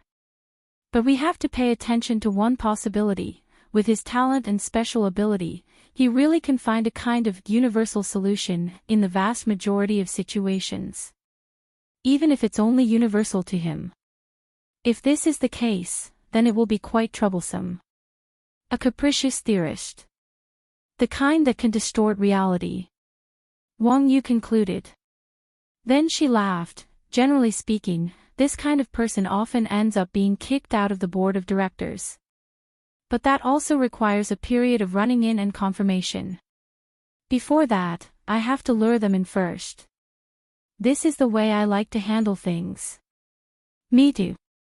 Bold Jeff listened to these topics full of ambiguity, misdirection, and hints. He couldn't help but yawn. There was no doubt that the two people in the current conversation had deliberately mixed too much noise into their semantic information. Matters that could have been clearly explained had to be packaged into encrypted data packets, using experience and logic to guess and analyze. Their goal was to use the smallest price to pry for the greatest benefit. They were already people with wealth that could rival a country. Was there any point in doing this? Bald Jeff once again gave a thumbs up for his career choice. At this time, the latest news from the analysis room was transmitted. He raised his hand. There's a new situation over there. I'm going back. There's a change. There's one more set of data that needs to be analyzed. Preliminary judgment is that it involves the authority request of Jimmy's internal dynamo core, MD-11 type. It's related to information retrieval. It's not a small discovery. Seeing the reaction of the two, Bald Jeff quickly understood and explained, in layman's terms, we have reason to suspect that Jimmy is in an area with a relatively complex external environment. Its built-in database is no longer able to adapt to the relevant elements of the scene. Therefore, according to the corresponding mechanism, it will automatically request information support from the Apocalypse Array. Director Mao asked with interest, in other words, by referring to the data transferred by the Apocalypse Array, we can simulate the space-time environment that Jimmy is in? First, we have to wash the data clean. He doesn't have the conditions for cross-border communication like we do. It was Yan Yongbua who amplified the feedback response of the formatting domain to the main axis, and only then was he able to barely collect it. Moreover, it's already seriously distorted. It won't be easy to strip out effective information. After a pause, Jeff pursed his lips. Moreover, the identification of authenticity is a very important prerequisite. On the other hand, the Apocalypse Lab is still full of confidence in the 7th-generation Dynamo core. Or perhaps, they think that even if it's a dream, they can still peel out the real stuff. Having said that, Bald Jeff felt that his scientific work had been carried out. He waved his hand and was about to leave. Just before he cut off the communication, he suddenly thought of something and turned to Wang Yu. Send me a copy of that comparative research on aberrant ecology paper.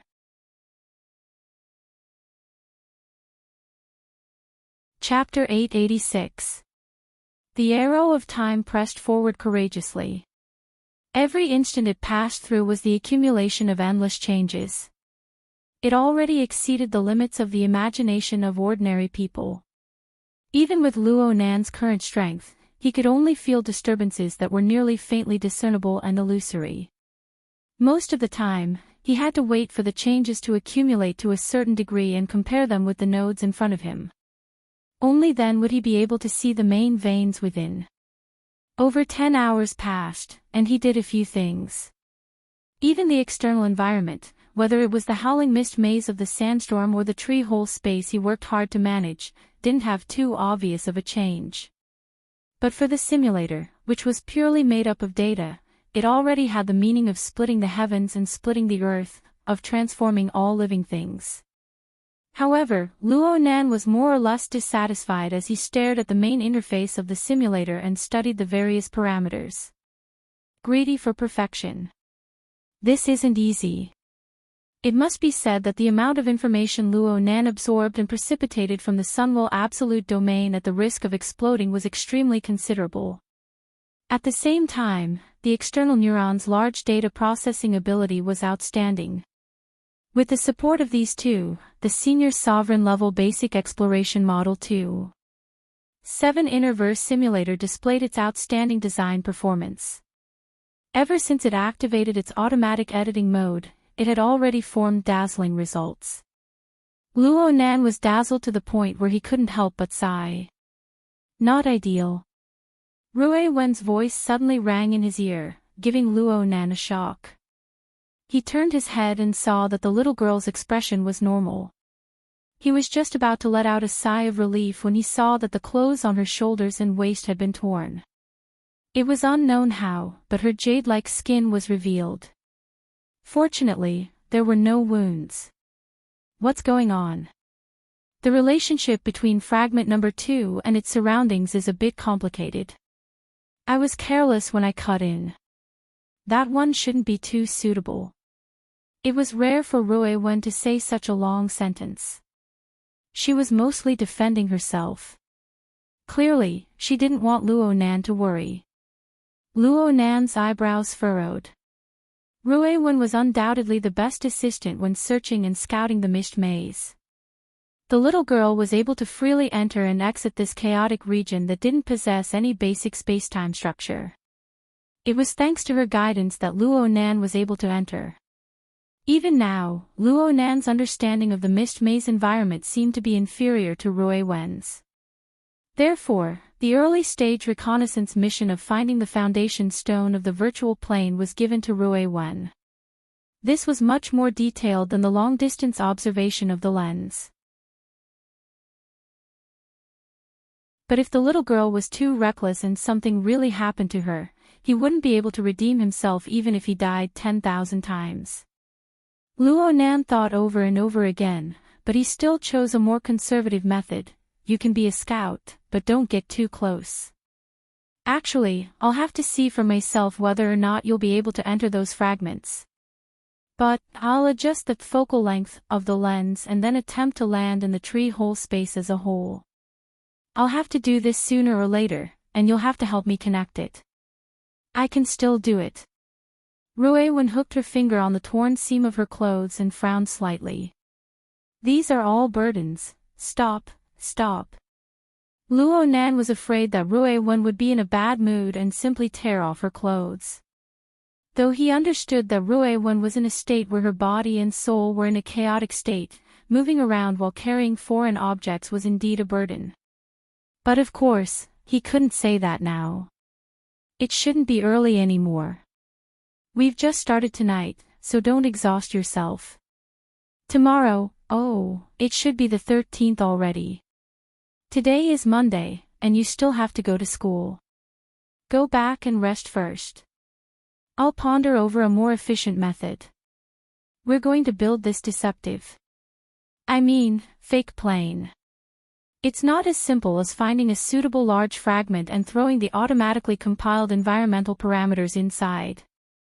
It's a very complicated process. Right now, we're drawing up blueprints and finding a suitable foundation stone. All of this is just preparatory work. Aside from these 2 points, it also depends on whether or not my ability in the aspect of spacetime configuration can support it. Of course, we also need to have a clear schedule. If we can't build it well, we can't fool people. If we get knocked on the door before we even finish building it, then it'll be even more awkward. At this time, we can't just bury ourselves in work. We need to understand the situation outside. We need to think things over and plan as a whole. Do you understand? Luo Nan chattered on, feeling that his eloquence had improved. Rui Wen didn't speak. It looked like she was still a bit emotional, but in the end, she was a good and obedient child. She wouldn't contradict Luo Nan, and she wouldn't act on her own. Luo Nan was quite reassured about this. Okay. Hurry up and go take a nap. If time is tight, I'll urge you to skip class. Make your preparations. He coaxed and persuaded Rui Wen out of the mist maze in the end. Luo Nan let out a long sigh of relief. He looked at the numerous and complicated environmental projections within the simulator, and his brows unconsciously furrowed. The words he said just now weren't completely coaxing her. They were all based on facts. He really did need to properly organize his thoughts and make a choice at this time. Luo Nan retreated from the mist maze with this thought. He tore a crack in his own sandwich domain and accurately entered the lower-level main cabin of the luxurious yacht by the shore of Northern Mountain Lake. Luo Nan most likely wouldn't have been able to do this before tonight. In the highly warped environment of space and time, Luo Nan wouldn't have been able to casually jump across worlds without establishing an anchor point in advance. Perhaps he would have been flung into outer space in a flash. Therefore, whether it was when he arrived at Ban City or when he killed Gong Qi, he needed to set up an anchor point in advance to ensure precision. He also needed to borrow some external force to guide him. As for the current situation, he could already see Rui Wen's back. Forget it. He was still far from it. Right now, the luxurious yacht was completely covered by Luo Nan's sandwich domain. Space and time were warped, and external objects were concealed. Even a character like the Pope of 100 Conversions was unable to forcefully pry through the reality of this place. Unless they wanted to fight with real swords and guns. Although the people on the yacht were in a dangerous situation, the pressure they endured was much less than it was yesterday morning. Ian Lo and Snake Tongue had been on standby this entire time. They stood up at the same time by chance when they saw Luo Nan stride through space. Luo Nan gestured to the two of them, telling them to calm down a bit. At the same time, he separated a strand of his mind to traverse a distance of over 1,000 kilometers to establish contact with the communication wristband placed in the underground base of Gear on the north bank. Finding He Yueyin to understand the situation was the correct choice. However, he was drowned in an unending stream of notifications the moment he established contact with the wristband. You have a friend request. You have a friend. You have a friend. You have, several dozen, over 100 friend requests flew over like snowflakes. With a single glance, Luo Nan could tell that they were all powerful people with illustrious reputations. However, no matter how great their reputations were, they were all overdone when piled together. Instead, the few notifications sandwiched in between the friend requests were quite eye-catching. According to the Special Citizen Protection Regulations, your guardian Luo Shuqing's social privileges have been raised to A+ rank. According to the Special Citizen Protection Regulations, your guardian Mo Haihang's social privileges have been raised to A+ rank. Your relative Mo Ya, your relative Mo Ping. Luo Nan's eyelids twitched 3 times as he looked at these notification messages.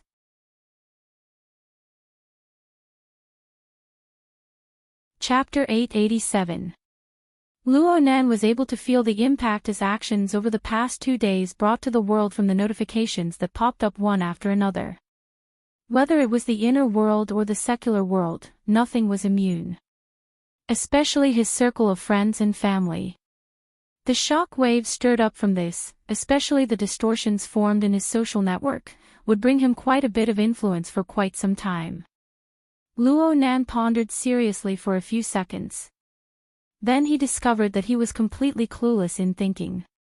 It was tantamount to a waste of time, so he let this problem go for now. He connected to his communication wristband in order to find He Yueyin to understand the current situation. He had not forgotten this goal. But contrary to his expectations, He Yueyin did not immediately connect after he sent the communication request. Instead, the message mechanism was triggered, and He Yueyin's pre-recorded voice was heard. Hello, it's not convenient for me to answer right now. Before the recording could finish playing, there was a sudden jump. It was still a recording, but it had already named Luo Nan. Mr. Luo, I am currently in a state of silent communication. If you hear this message, please contact Her Majesty Empress Wu directly. Is this treatment specially given to me? Luo Nan knew that this was an intelligent setting made from the number judgment. In fact, many groups could be arranged, but Luo Nan still felt quite comfortable in his heart. He hung up and wanted to call Her Majesty Empress Wu, but he was a bit hesitant. Truth be told, out of the Iron Triangle of Xia City, this person was the one who gave him the most pressure. He had the first impression of being taught a lesson the first time he met her. He had gradually accumulated impressions and judgments. He also had to keep a respectful distance from this mysterious and deep person.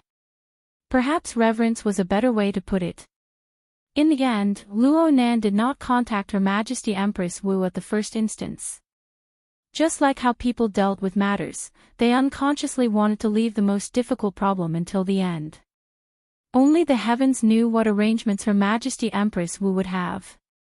It seemed that she was used to being a boss, so it was quite easy for her to arrange tasks. Before this, Luo Nan needed to deal with the matters at hand.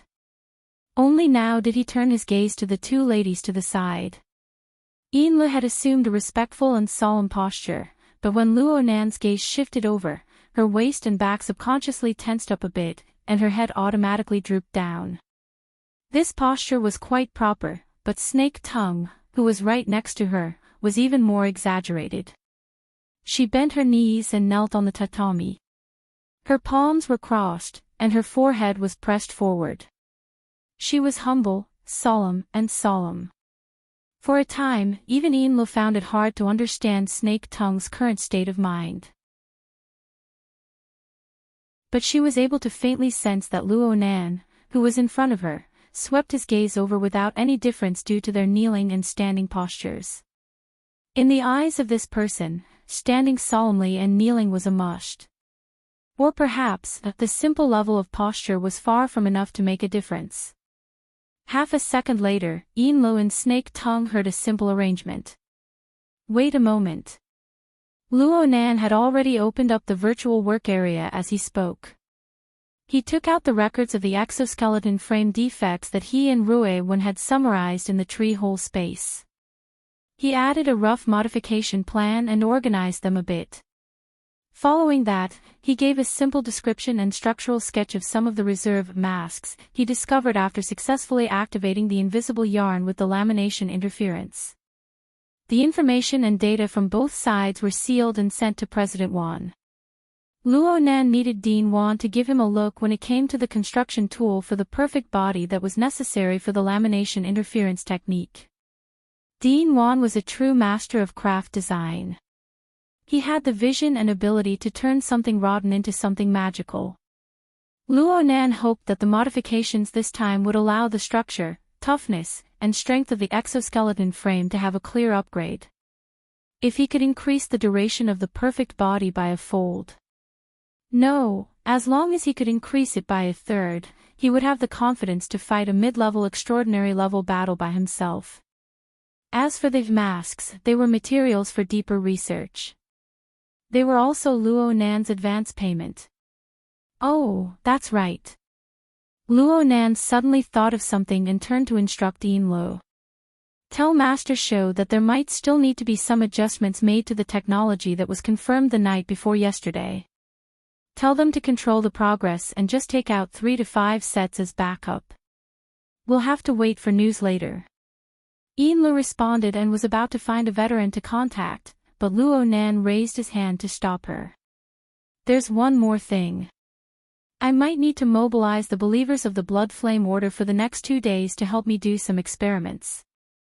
Actually, it's similar to the practice of the dream entering technique. I need them to help me do some identification work. Yeah, it's like a closed beta game, finding bugs and the like. Enla didn't quite understand what Luo Nan was saying. Luo Nan just needed to inform him of this matter. As his personal secretary, all she needed to do was nod her head in agreement. As for her identity as the Vice Ablatum of the Blood Flame Order, it was indeed more convenient for her to help Luo Nan with some organizational work. Enla discovered a problem because she thought about it a bit more. Sir, do you need to keep your closed beta a secret? The believers of the Order are intermingled with the good and the bad. There will always be a few people like Cadman. It's fine. They won't remember. Luo Nan's gaze shifted to Snake Tongue as he spoke. He gazed at the classic structure and color combination of this beautiful kimono-clad woman's jet black hair bun and snow-white jade hairpin. You can refer to Snake Tongue's state. She probably didn't remember any details during her last experience. And that Cadman. Did he say anything after he returned? Enlu came to a sudden realization. Snake Tongue's body tensed up even more because Luo Nan had intentionally or unintentionally placed her and Cadman side by side. Her forehead faintly rubbed against the back of her hand, but she still didn't say a word. Luo Nan didn't need to talk to her heart at this time. He just gave an order in passing. Snake Tongue, you need to do more of this work for the next 2 days. Experience it well and evaluate it seriously. Of course, you must remember it clearly this time and explain it clearly. Understood. Snake Tongue's voice was heavy. She enunciated each word clearly, but her tail still carried a bit of a tremor. That's about it. If there's anything else, I'll look for you guys. Luo Nan was only thinking about these things right now. He waved his hand and let Yin Lo and Snake Tongue make their own arrangements. He circled his train of thought and continued to hesitate. Should he give Her Majesty Empress Wu a call? Perhaps he should beat around the bush a bit. Luo Nan's thoughts spun, and he subconsciously used the Hexier to enter the psychic wave network. He entered his friend group, which he hadn't spoken in a while. There was a group of friends from the Xia City branch, especially Zhang Yingying, Her Majesty Empress Wu's trusted aide and informant. Well, the group was unexpectedly lively today. It seemed that a newcomer had just been introduced. It was done by Zhang Yingying. I'm borrowing your precious land to post an advertisement. May 14th, Acumen College's Great Auditorium, Conference Room 3. Two professors, Wu Zunliang and Ding Jiying, will be presenting an academic report on the interference and comparative study of suspected planar pollution sources. Experts, scholars, and people interested in the ecology of the wilderness and planar research are invited to participate and support. This is just a small token of my appreciation. Little sister, many blessings. Then a large red packet popped up on the chat interface. The picture used to decorate it was of a red-faced baby girl wearing a peony robe. She bowed with her hands clasped in front of her. She looked charmingly naive. Luo Nan looked at the ostentatious advertising slogan and the red packet with the image of a big lucky baby girl. He especially saw the name that had just been added. Several elements piled up and shone upon him. He felt that his injuries from yesterday hadn't healed yet. A mouthful of old blood was stuck in his throat, and he nearly spat it out.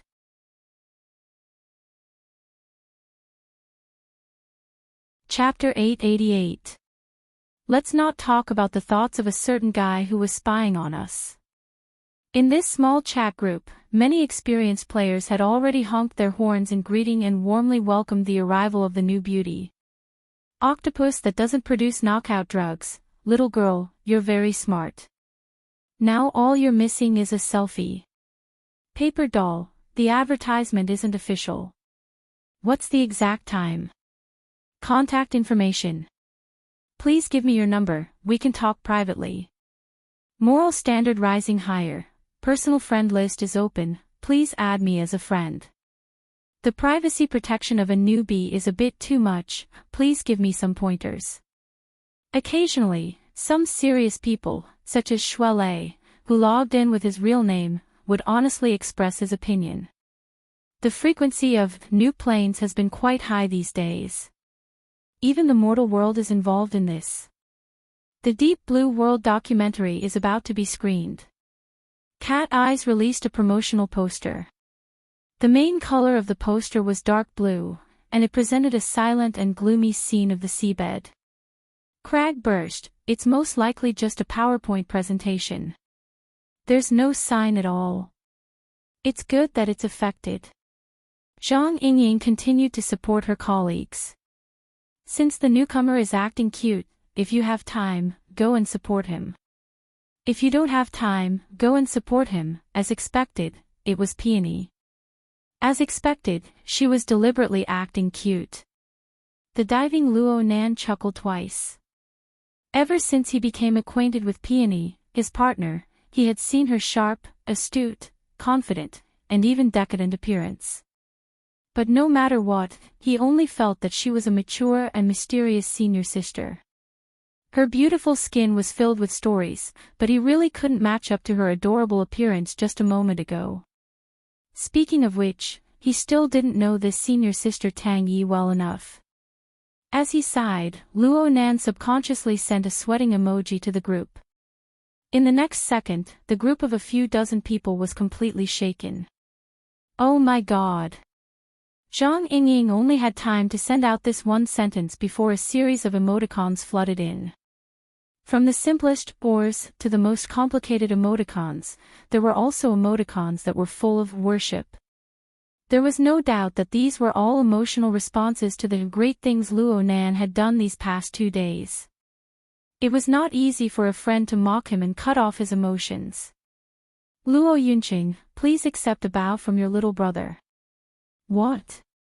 Should we change it to Song of Clouds and Water? I think the Civ plane is more direct. Isn't it Luo Yuanwai? Suddenly, a blabbermouth pierced the most delicate part of the present situation. The screen was flooded. There was an obvious pause, and then someone sent a sweating emoji. Very quickly, the emoji became a string. Bamboo Pole, also known as Moral Standard Steadily Increasing, said, "Hey, admin, delete the chat records later." Aren't you one? Then should I delete it now? Go. The group of people joked around and managed to smooth things over. Actually, Luo Nan really didn't care much about it. His new nickname and his new appearance of Mr. Mo were also fine. They were originally meant for people to talk about. That kind of nonsensical state was also something that could only be supported or broken by one or two scattered pieces of so-called evidence. He took this opportunity to greet Peony. "Hello, senior sister. You're back in Xia City." Not a cute girl. Octopus couldn't tell if he was disappointed or curious. "She's a very pretty big sister." Luo Nan casually acted cute. "It could be considered a solid hammer. She's also the boss of my society." 3. It was only now that Xie Junping, who had just joined the group a few days ago, finally confirmed the identity of the newcomer. He had been going along with and learning the communication methods of his ability user seniors. "Senior Tang." "Yes, young Master Xia." Peony had returned to her normal tone at this time. Perhaps it could be said that she was a bit too formal. "Also, Professor Luo is too polite. You can just call me Peony." "Sweat, you're too polite. It's not like we're at school. Plus, you've taken a leave of absence. Everyone isn't optimistic about the possibility of you resuming classes. You can't be thinking that calling me senior sister will be beneficial, right?" The bad friends in the group confirmed Peony's true temperament. They immediately slapped the table and laughed wildly. Peony spoke before Luo Nan could respond. "In this way, we're all people of society. Professor Luo, you're the thigh. We're all counting on you to guide us." Luo Nan was speechless for a time. Perhaps Peony was having her period today. Otherwise, how could her mood change so quickly? She put on a cute face to others, but she was full of sarcasm to them. Luo Nan was a bit embarrassed, but Peony's words received considerable support and resonance in the chat group. Dogs of wealth bark at each other. Of course, Boss Luo needs to bark a few more times right now. Can you make an appointment for a face-to-face tutorial class? Speaking of which, 2 days ago Gao Tianshi and the others played with a bug in the fortress. Boss Luo, you should take the time to overhaul it. It was hard to tell whether the words were jeering or grumbling, but Peony stood out from the crowd. She deliberately stirred up trouble. Speaking of which, Ying is righteous. She bluntly attacked Abner. Professor Luo, no, Boss Luo hasn't expressed anything yet. Yesterday's extraordinary roundtable conference, especially the details of the conference, had only circulated within a small circle. Most of the members of the group didn't know about it. However, the name Abner reverberated like thunder to the ears of the members of the Ability User Society. So much so that a series of dumbstruck emojis were sent over the moment they heard the name. Zhang Yingying replied below, attacking a fellow that deserves to be attacked. It's none of my business. Luo Nan knew about this matter. Although the majority of the people in the virtual conference hall were extraordinaries, the number of spectators was enough to spread out the probability distribution of the alter spiderweb and daytime nightmare. What's more, there were so many people who've intentionally disturbed them. He had followed pretty much the entire time, so he knew the situation inside like the back of his hand.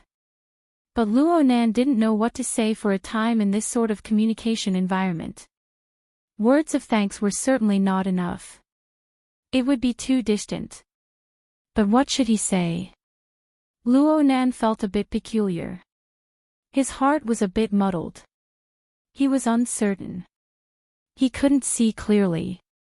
He always felt a bit awkward.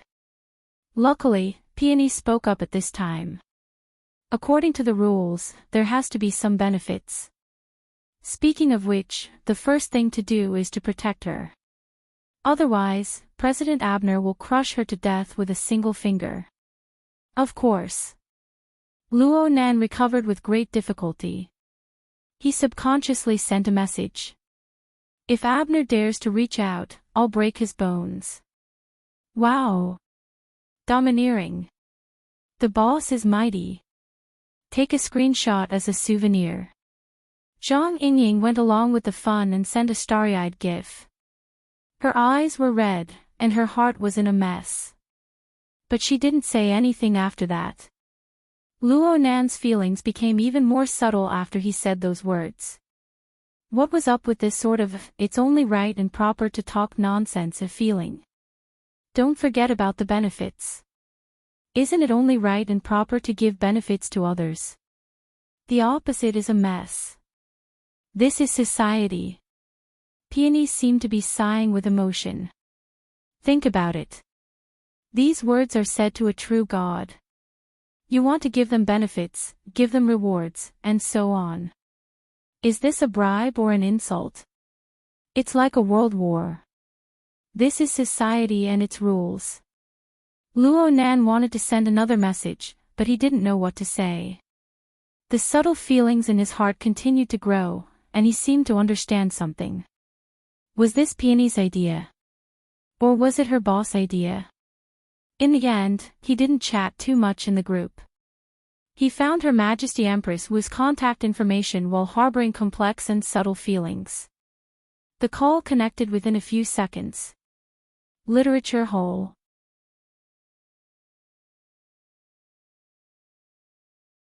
Chapter 889. Your Majesty. Luo Nan spoke of a particularly awkward title in modern society. He didn't know how to continue for a time. On the other hand, Her Majesty Empress Wu spoke softly. She sounded a bit careless, but she was straightforward. He Yuan asked you to find me. Yes. What's the matter? Luo Nan was speechless for a time. Don't you have something to arrange? Luo Nan suddenly came back to his senses after being stunned for half a second. Speaking of which, he really did have something to discuss with Her Majesty Empress Wu. At the very least, Her Majesty Empress Wu and President Ouyang had given him firm support during the extraordinary Round Table Conference. He had to express his thanks. That. Luo Nan's words had just begun when he got stuck. It was all Peony's fault. She spoke in a weird tone in the chat group. He didn't know what to say. Fortunately, Her Majesty Empress Wu followed up, is it about going to D City tomorrow? That's right. Though it was a bit different from Luo Nan's original intentions, it was good to cut in from here. He took advantage of the situation and said, Sister Yuan mentioned that Your Majesty will go to the outer seas of Ban City to cover my departure. I haven't even thanked her yet. However, the situation has changed from before. Your Majesty doesn't need to go there anymore. What I mean is that you don't need me anymore. No. I don't mean that. Traveling with Your Majesty is naturally excellent. Perhaps it was because the first impression was too deep, but Her Majesty Empress Wu's soft and lazy voice always made Luo Nan think of the gentle and refined image of a woman with a scroll in her hand. To be more precise, she was like a female teacher, the kind that taught language or history. And this image was interwoven with the warm afternoon sunlight and the lingering sleepiness. Then, of course, there was the slight pain of the book tapping on the back of his head, as well as the resulting awkwardness and the like. Of course, all of this was just a figment of Luo Nan's imagination. Luo Nan quickly came back to his senses and revealed his own plan in full. If I go to the auction with your majesty, I don't need to go from the outer seas of Ban City. I can go back to Xia City. I can just go from there. It just so happens that there are some things I want to discuss with your majesty, President Ouyang, and Old Man Yu. Luo Nan didn't directly say Mr. Mo and the new plane, but Her Majesty Empress Wu understood. But unexpectedly, Her Majesty Empress Wu straightforwardly refused. There's no need to make a special trip back to find someone. Your Majesty. Luo Nan was a bit confused. If you're considering everyone's position, then I can tell you that with Ouyang and Old Yu's personalities, there's no need for you to deliberately say anything. Ouyang Chen's temperament and character are somewhat similar to yours. You can be considered as an otaku with skills. When it comes to socializing, it's all the ideal routines in the books. You pay attention to not betraying others and not being betrayed by others. You have a tacit understanding and your hearts are connected. There's no need to explain too clearly. Elder Yu, on the other hand, has the mentality of a senior. When he sees an outstanding junior, he wants to give him a hand and send him on his way. As for the situation itself, it doesn't matter. Both of them are like this, so why are you still looking for them? As long as you're not too willful and self-centered, it'll be fine. Luo Nan rushed to declare his position. Naturally I won't. But as he spoke, he subconsciously did a self-examination. He had hidden quite a few things regarding the matter of the new plane. It was fortunate that President Ouyang was still able to stand firmly by his side and support him unconditionally under these circumstances. The more Luo Nan examined himself, the more ashamed he felt. Her Majesty Empress Wu's voice continued to enter his ears. As for my side, let's not talk about anything else. There's no need for us to travel together. What if something happens at this time? You're playing tricks right under my eyes. Do you want me to pretend not to see it? Or do you want me to pretend not to see it? Luo Nan was very embarrassed. Actually, part of the reason why he wanted to return to Xia City was related to this. Now that he had been exposed, he didn't know what to say for a time. Her Majesty Empress Wu was as unhurried as before. She spoke in a clear and gentle tone, just like an afternoon class. At this time, you should be asking for your assistance. What? Are you thin-skinned, or are you looking down on me? Luo Nan came back to his senses and hurriedly smoothed out the conversation. No, I really do need your help to guide me. It's always been like this. The signal waves of the Hexier faithfully restored Her Majesty Empress Wu's light laughter. The past is the past. The present is the present. I was able to guide you in the past, but now I can only give you advice. It's not that bad. For some people, it's not that bad. If I want to guide Chinju, believe it or not, I'll immediately get into a good fight. Luo Nan choked once more. Her Majesty Empress Wu and Peony really had the same tone. She even locked onto the true god as an example. She completely placed this matter in the context of social relations. Speaking of which, this was Her Majesty Empress Wu's usual style. She had long since said that she was an investor. She even compared Luo Nan to the target of her investment. Now she wasn't an investment, but a social transaction. It sounded quite distant. Or perhaps it was an unconventional reminder. No matter what, Luo Nan was grateful. Her Majesty Empress Wu didn't deliberately put on airs. You proposed. You requested. Let's go according to your method. There's no need to return to Xia City. Let's avoid unnecessary trouble. Let's go to the outer seas of Ban City. It's also those coordinates. We'll meet there at 9 o'clock tomorrow morning. Okay. Luo Nan's response was straightforward and efficient. He made a firm resolution in his heart. He would take advantage of the time they were traveling together to explain the matter of the new plane as clearly as possible. Oh, of course, he still had to eliminate sensitive elements such as the Cloud World and Sunwell Prison. Today, he would seriously organize everything. Even if he didn't meet face-to-face with President Ouyang and the others, he would still have to provide some relevant information. The information he gave to Dean Wan was quite suitable. Of course, he also needed to find a more appropriate entry point. Luo Nan thought deeply, and his mind wandered a bit. He suddenly heard Her Majesty Empress Wu call out to him. Luo Nan. Ha! I'm very grateful. Luo Nan was just short of sending his ignorant face to Xia City. Think about Hundred Gathering and Chinju. Think about the many people of the past 2 days. I really am grateful just now. But be careful of schizophrenia. Luo Nan opened his mouth, but in the end, he didn't make a sound. He also felt that while they were both extraordinaries, facing the martial empress and facing the pope and a true god were two completely different situations. This could barely be called the difference between friend and foe, the difference between inside and outside. Her Majesty Empress Wu continued to speak softly. The next few days should be relatively calm. There will be a few tacit understandings due to the involvement of many parties. Even if Hundred Gathering and Chinju are unscrupulous characters, they won't go so far as to disturb us excessively. But no matter how calm it is, the day of the auction will reveal the dagger. You must be prepared. Luo Nan actually calmed down when it came to this topic. He responded softly, I understand. Many thanks, Your Majesty.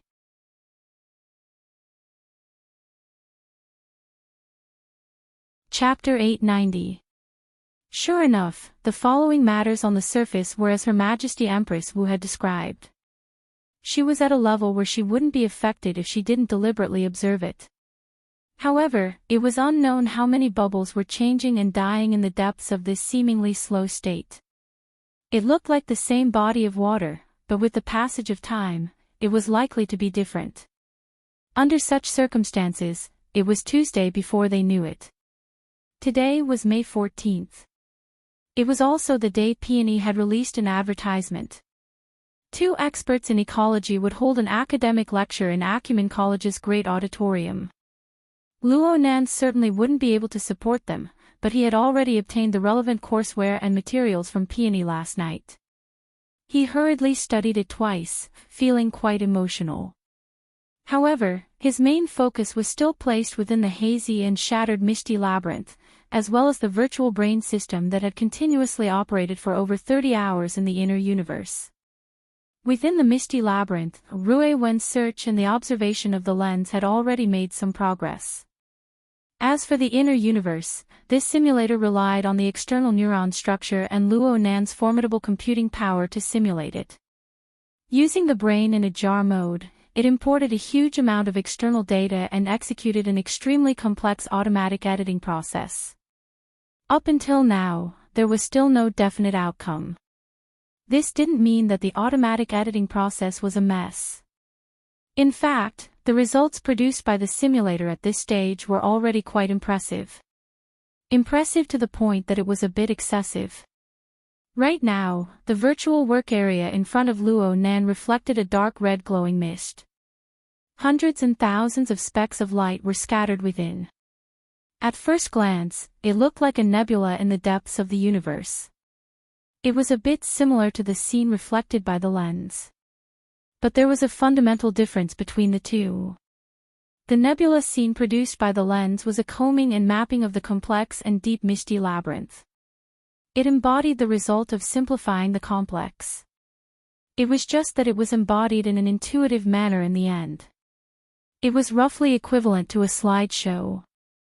But this dark red nebula simulated by the inner universe didn't have any simplifications. It was the direct result of the simulated spacetime structure rendered by the brain in a jar mode. The rigorous core and the complex structure had already far exceeded Luo Nan's imagination. What he had originally conceived was just a so-called plane that he had pieced together by hand. It was nothing more than that. His target of reference was the Format 70 Research Institute created by his mother and the cloud world. He could probably play around with some fancy space-time distortions between the two.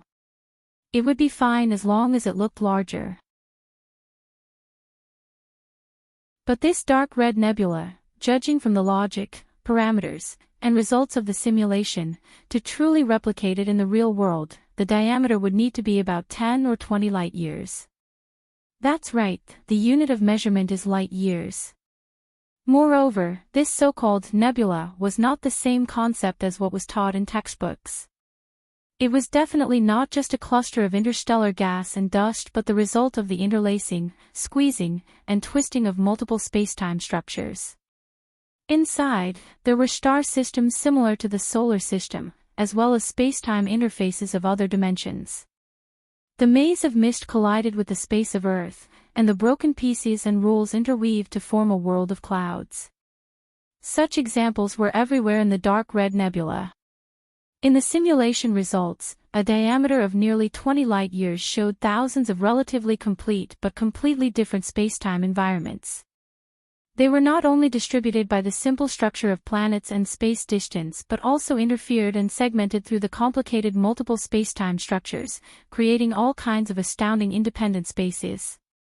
Some were stable, some were agitated, and some were chaotic areas that were changing rapidly.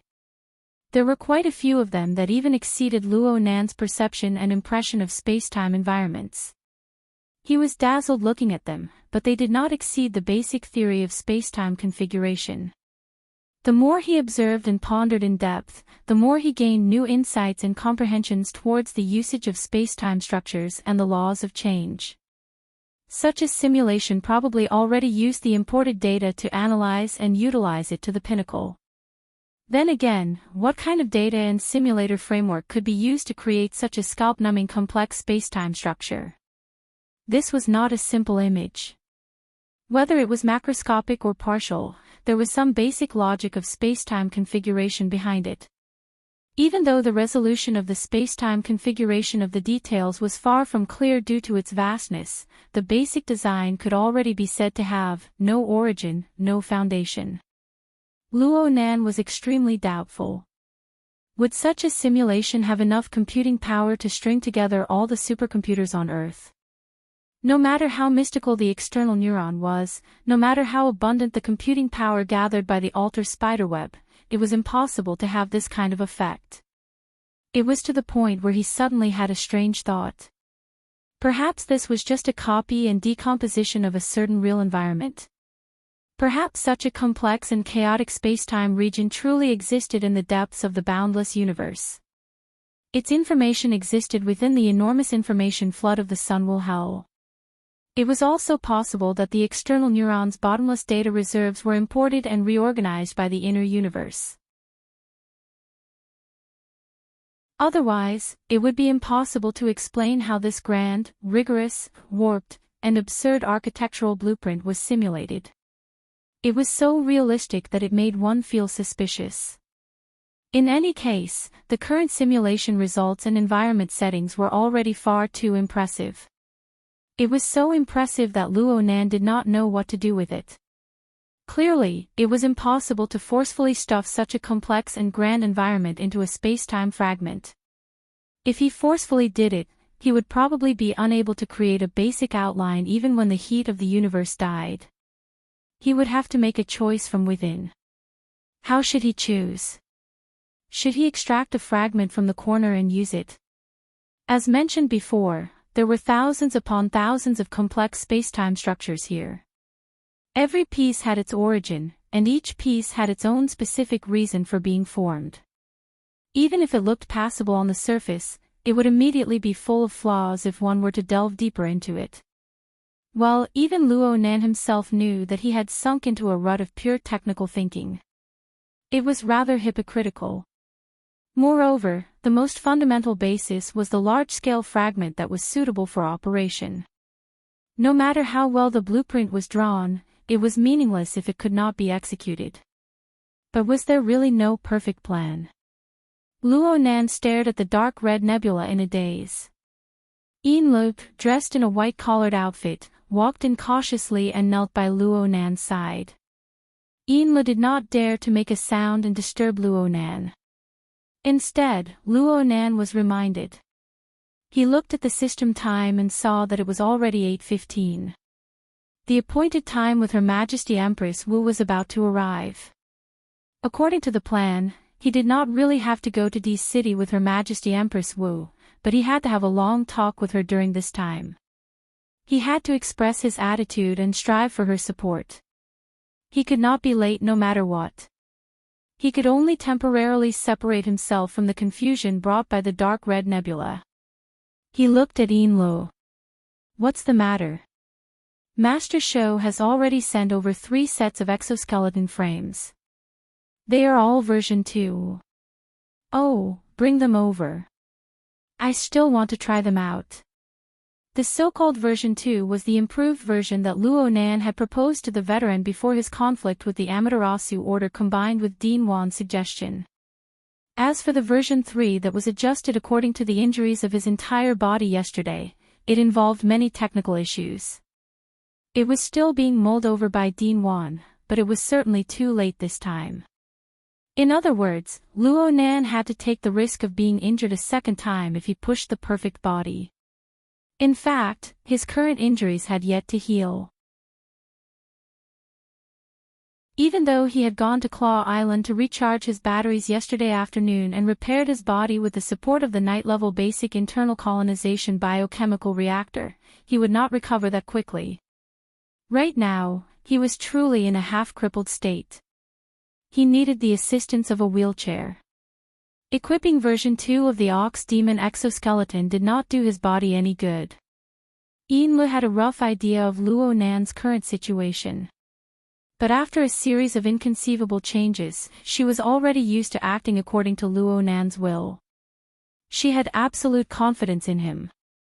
Therefore, she only replied with a yes, stood up again, and brought in the 3 metal boxes that had already been sealed.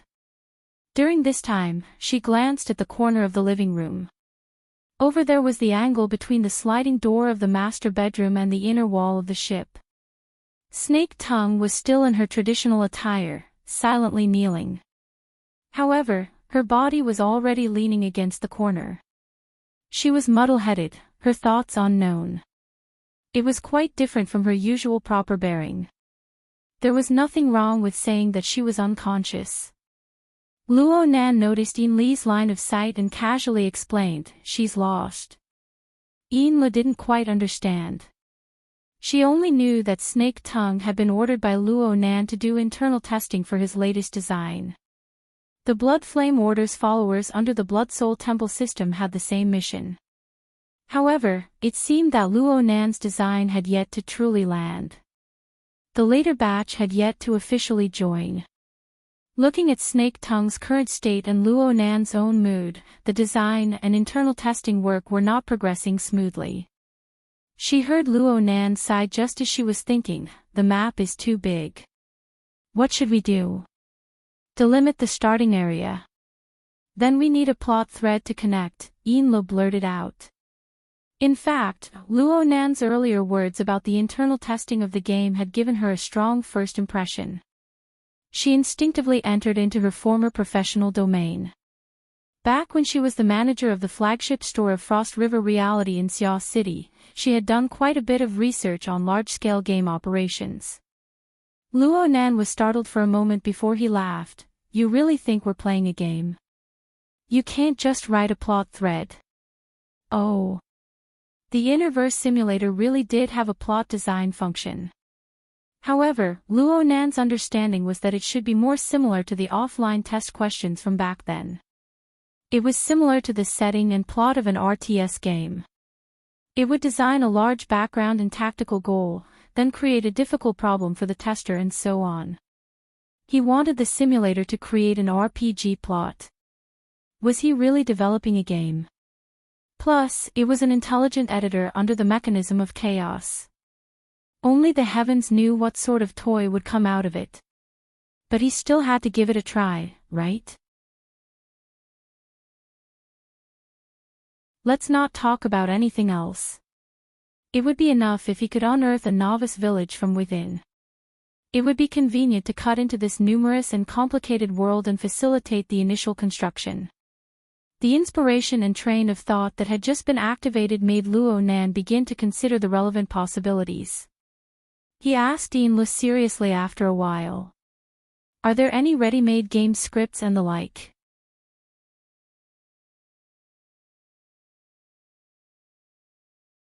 Chapter 891.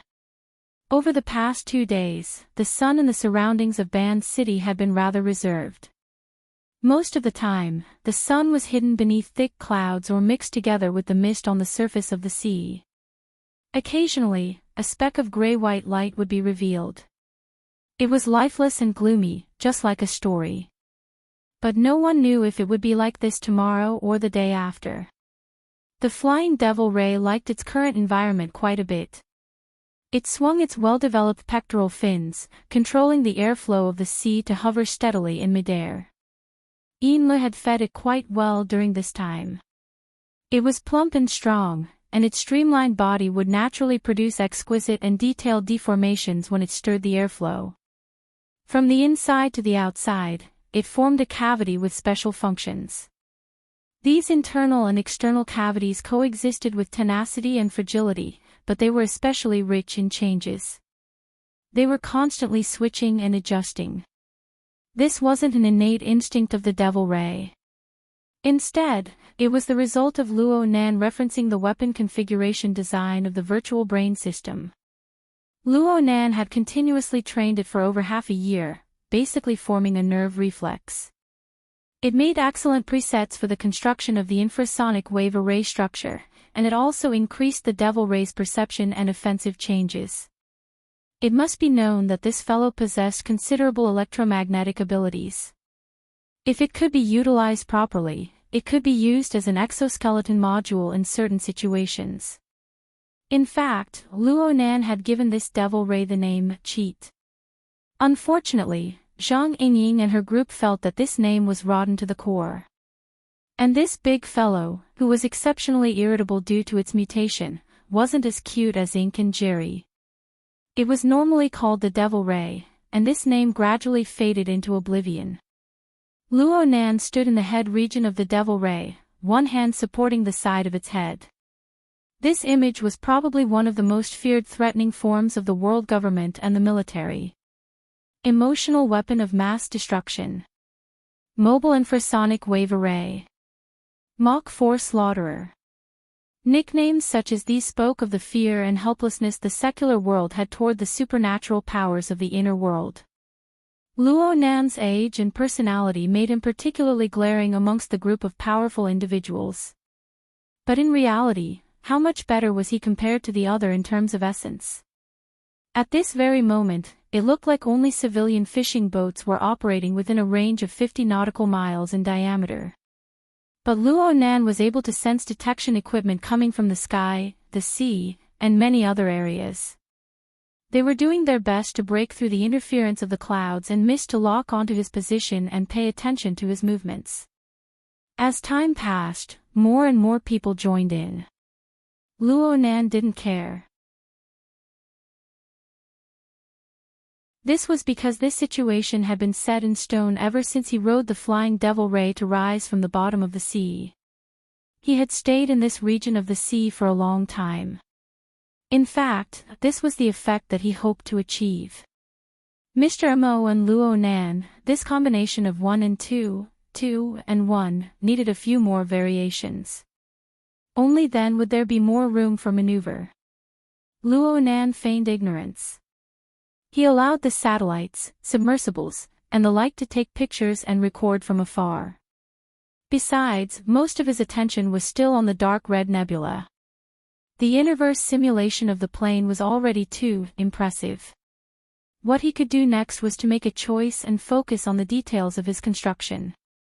But because of the habit and hobby of a researcher, he instinctively wanted to sort out this huge area before this. At the very least, don't touch the lottery ticket blindfolded when you make your final choice. However, this was not an easy task. It's the script. Ian Lee's idea was good, but whether it was feasible would depend on the simulation results. Luo Nan had borrowed the emulator's editing and setting function with great difficulty in the previous period of time to inform his thoughts and intentions. But he was certain from this, the skill tree of the inner verse was pretty much focused on the map, or perhaps it could be said that it was the battle editor. Plot settings were absolutely not its forte. This round of human-computer interaction experience was much more sluggish than the pure map simulation from before. Luo Nan wanted to let the AI deduce and form a highly compatible novice guide plot from shallow to deep. From the looks of it now, it was just a beautiful imagination. At this time, Luo Nan didn't really have much hope. He could only try to save a hopeless situation. He also used this opportunity to communicate with Her Majesty Empress Wu. After all, this wasn't the final plan. As long as he restrained his demanding mentality, he would always have some leeway to compromise. Luo Nan was still pondering over the matter of the plot guide when a communication message transmitted from Xia City gave him a tiny stimulation. Actually, Luo Nan had already locked onto the orderly fluctuation transmitted from high up in the sky a few minutes earlier. He followed it all the way until it arrived above his head. Luo Nan raised his head and saw a medium-sized airship penetrate the thick layer of clouds, slowly descending. It didn't stop until it completely descended. Luo Nan slapped the flying devil ray's fins, and his figure flew up to meet it. Soon, they flew side by side. The airship noticed Luo Nan's actions, and the side of the airship opened an emergency door. Luo Nan took a step out, leaving the top of the devil ray's head. He treaded high in the air, going against the airflow that rushed out of the cabin. He walked inside like he was taking a leisurely stroll. The flying devil ray did a graceful somersault, staying far away from the airship. It dove head first into the sea, disappearing without a trace. It was also at this moment that Luo Nan actually faintly sensed a seemingly incorporeal killing intent. Quite a few of the observers, both near and far, seemed to be pondering over the move of clipping off the wings. The flying devil ray separated from Luo Nan gave them the space and courage to operate. But did they know that when the devil ray dove into the sea, it also dove into the spatial fault that Luo Nan had opened up? Luo Nan was unable to construct the logic world, but he could still play around with this little trick. There's no special effect more fake than this. The emergency door closed once more, and the imbalance of air pressure quickly ceased. The airflow was no more, but the mockery that greeted him still whizzed through the air, pulling Luo Nan back from his momentary daze. Luo Nan immediately revealed a smile. Sister Yingying. The person who appeared in front of Luo Nan was none other than Zhang Yingying. She looked like she had just stopped cultivating. She wore tight pants on her legs, and her curves were clear and smooth. She wore a loose gray sleeveless vest that was drenched in sweat. Her bundled hair was still damp. You're quite hard-working. You've improved quite a bit. Luo Nan had been concentrating on researching lamination interference technology. He had also obtained the results of a perfect body. He had a deeper understanding of the strength and rationality of the structure of body and soul, and his insight had become sharper. Not only did he have the qualifications to evaluate Zhang Yingying this way, he also had his own plans. Unfortunately, Zhang Yingying didn't buy it. Gee, the worse the person, the sweeter the mouth. Luo Nan shrugged. You don't want to admit the truth. But it's best if you suppress the white rainbow. Don't be like me, having an imbalance of body and soul. That would be awkward. Hey, you don't have anything nice to say when we meet. You win. Luo Nan admitted defeat and took advantage of the situation to change the topic. Where's Her Majesty Empress Wu? She's waiting for you in the study. Speaking of which, Her Majesty isn't as easy to talk to as I am. Have you thought about how to curry favor with her? Zhang Yingying switched between joy and anger with ease. She reached out with a big hand and wrapped it around Luo Nan's shoulder. She had the appearance of a good brother. But she cried out in shock in the next second. What the hell?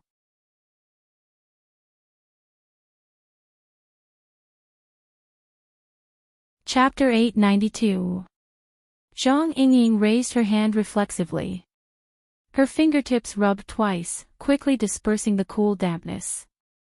However, the feeling of being pressed into a layer of water remained in her memory. It was exceptionally clear. She subconsciously reached out to pinch. Luo Nan shrugged and flicked her hand away. I'm ashamed. I really can't split myself into two at Band City, so I used a smokescreen. Tired my ass. You're practically playing with flowers, okay. Zhang Yingying quickly came back to her senses. She quickly completed a successful association, connecting the conjectures and hypotheses she had for the past 2 days. So it really is Luo Yuan Y. Moyas Imo. Well said, well said. Hey! Zhang Yingying really couldn't hold back. She reached out to pinch Luo Nan's cheeks. She looked at this flawless face under normal lighting. She wanted to know what material it was made of and how it was pieced together. Open your mouth, blink, stick out your tongue, move your ears. Holy crap! What a godly skill. Not at all. The main reason is because Her Majesty Empress Wu taught me the condensation ring's penetrative subtlety. I just did a few configuration designs and combinations. A large portion of it was piled up by automatic calculations. Luo Nan twisted his fake face and spoke words of flattery with a sincere attitude. This made Zhang Yingying, Empress Wu's lackey, quite happy. You really have a sweet mouth. It can be seen that people can't be stopped when they're bad. Fine, I won't worry about you anymore. Don't make Her Majesty wait for too long. Go on, go on. But come out and play again. How about I try using Baihong to cut you? Don't be silly. Luo Nan waved his hand and locked onto the location of Her Majesty Empress Wu's aura. He didn't need Zhang Yingying to lead the way. He went straight over. Her Majesty Empress Wu's private airship had a rather simple design. Its intelligent guidance was outstanding. Luo Nan didn't spend much time on the road. He soon found the study, knocked on the door, and received a reply. Come in. Her Majesty Empress Wu. Luo Nan pushed the door open and entered. He saw today's important target. This study was located at the side of the airship. There was a region sealed with a single piece of tempered glass. Large amounts of skylight carried the colors of the low-altitude mist as it penetrated through. But as the airship rose into the air, its brightness and color quickly slid to a brighter and more gorgeous region. Her Majesty Empress Wu was right in front of this floor-to-ceiling window. She was wrapped in a wide dress made of fine linen. Her long hair was curled up on one side of her shoulders, and her body was curled up on the recliner. She was bathed in the sunlight, and a section of her bare feet was slightly exposed.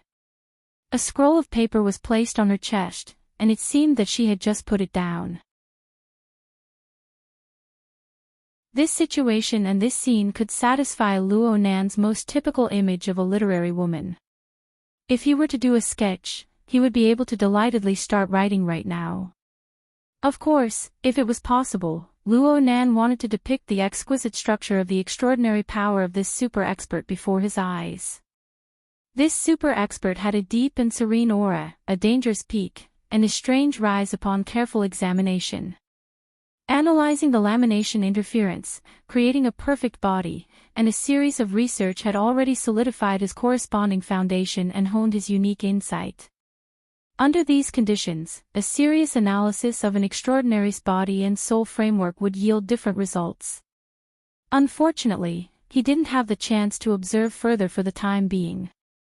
Her Majesty Empress Wu had already slowly sat up, and her gaze fell on his face. Compared to the sunlight that shone in, there was a transparency and clarity that went straight to the core. Speaking of which, this was the first time he met Her Majesty Empress Wu, and she was also leaning against a glass wall. He didn't know if this was a coincidence, or if she really did have a taste for this sort of environment. Quite a nice design. Her Majesty Empress Wu was the first to comment on Luo Nan. She was clearly referring to this avatar that Luo Nan had created. She tilted her neck slightly, sizing him up from head to toe with great interest.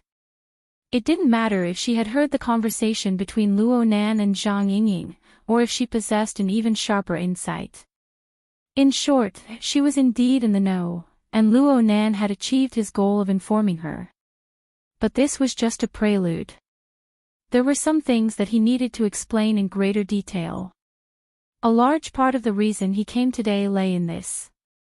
Luo Nan walked 2 steps into the room and bowed toward Her Majesty Empress Wu. But before he could even speak, Her Majesty Empress Wu was a step ahead of him. You don't need to say much. I took a few glances at the mail you sent to Ouyang and Old Yu yesterday. I have a rough understanding of the situation. That's enough for now. What she said was a description of the situation that Luo Nan had sorted out yesterday afternoon. She had carefully explained a few things, but it was still relatively brief. It was naturally for the best that Her Majesty Empress Wu didn't mind. It saved Luo Nan the trouble of speaking. Right now, all Luo Nan could do was be polite. Ah. Thank you, Your Majesty. Her Majesty Empress Wu gave a silent laugh. She revealed her bright and clean teeth. She casually placed the book to the side and propped herself up with one hand on the recliner. She continued to chat with Luo Nan from a natural and casual angle. You have the habit of hiding your head and showing your tail. I also have a penchant for mysticism. We can barely be considered kindred spirits. Rather than painstakingly pondering over what to say and what not to say, it would be better to diligently guess at each other's foundations. It doesn't matter if you guess right or wrong, it will be more interesting. In any case, the general situation is like this. You can say a word more or a word less. At this stage, my position won't change at all. Sorry. Luo Nan could faintly feel that Her Majesty Empress Wu was pointing at him. It didn't matter if he understood or not. Thinking about it a bit more was never wrong. Plus, he was grateful in any case, so he naturally displayed a frank and humble attitude. You also know that I really don't know how to handle things on my end. I can see that you want to be a skilled member of society, but this isn't something that can be achieved by studying from books, observing, and imitating. The kind of person you envision will forever be making progress amidst shame and awkwardness. Her Majesty Empress Wu seemed to have entered teacher mode, but she soon changed the topic. The problem is that it will be very difficult for you to obtain that kind of opportunity again. You are already a member of society, and you are the type that everyone revolves around. You are just like the center of the world. I don't want to do any psychological analysis, but the truth is that you are already used to this sort of way of doing things. This is the most reasonable choice. Ha! Luo Nan felt that he wouldn't go that far, at least for now. Her Majesty Empress Wu stood upright at this time. Her feet were still bare, but she walked over slowly on the smooth and clean floor. She walked until she was only half a meter away from Luo Nan. Even though she wasn't wearing shoes, she was still half a head taller than Luo Nan. She didn't seem to be that much shorter than his older sister back home. It was hard not to feel a bit of pressure. Cough. Actually, even for an ordinary person, this kind of distance would cause them to instinctively activate their defensive mechanisms, let alone two powerful extraordinaries. Even though Luo Nan was an avatar, he still needed to spend a bit of mental effort to adjust the small impact brought about by his vision and sensing effects. Luo Nan wasn't sure what he should do. In a moment of absent-mindedness, he saw the person in front of him raise her hands and reach forward. She pressed against his cheeks from both sides, and she even used a bit of force.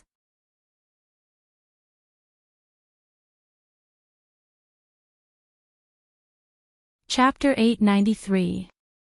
Under Luo Nanmu's stupefied gaze, Her Majesty Empress Wu's skirt sleeves slid down to her elbows, revealing jade white and smooth forearms.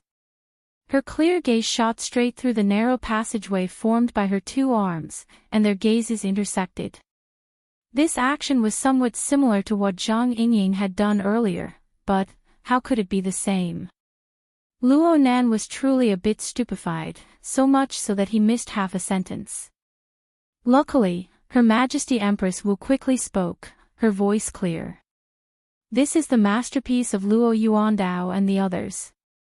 This was because the so-called formatting theory that they taught was quite outstanding. It was like the logic that this universe should have.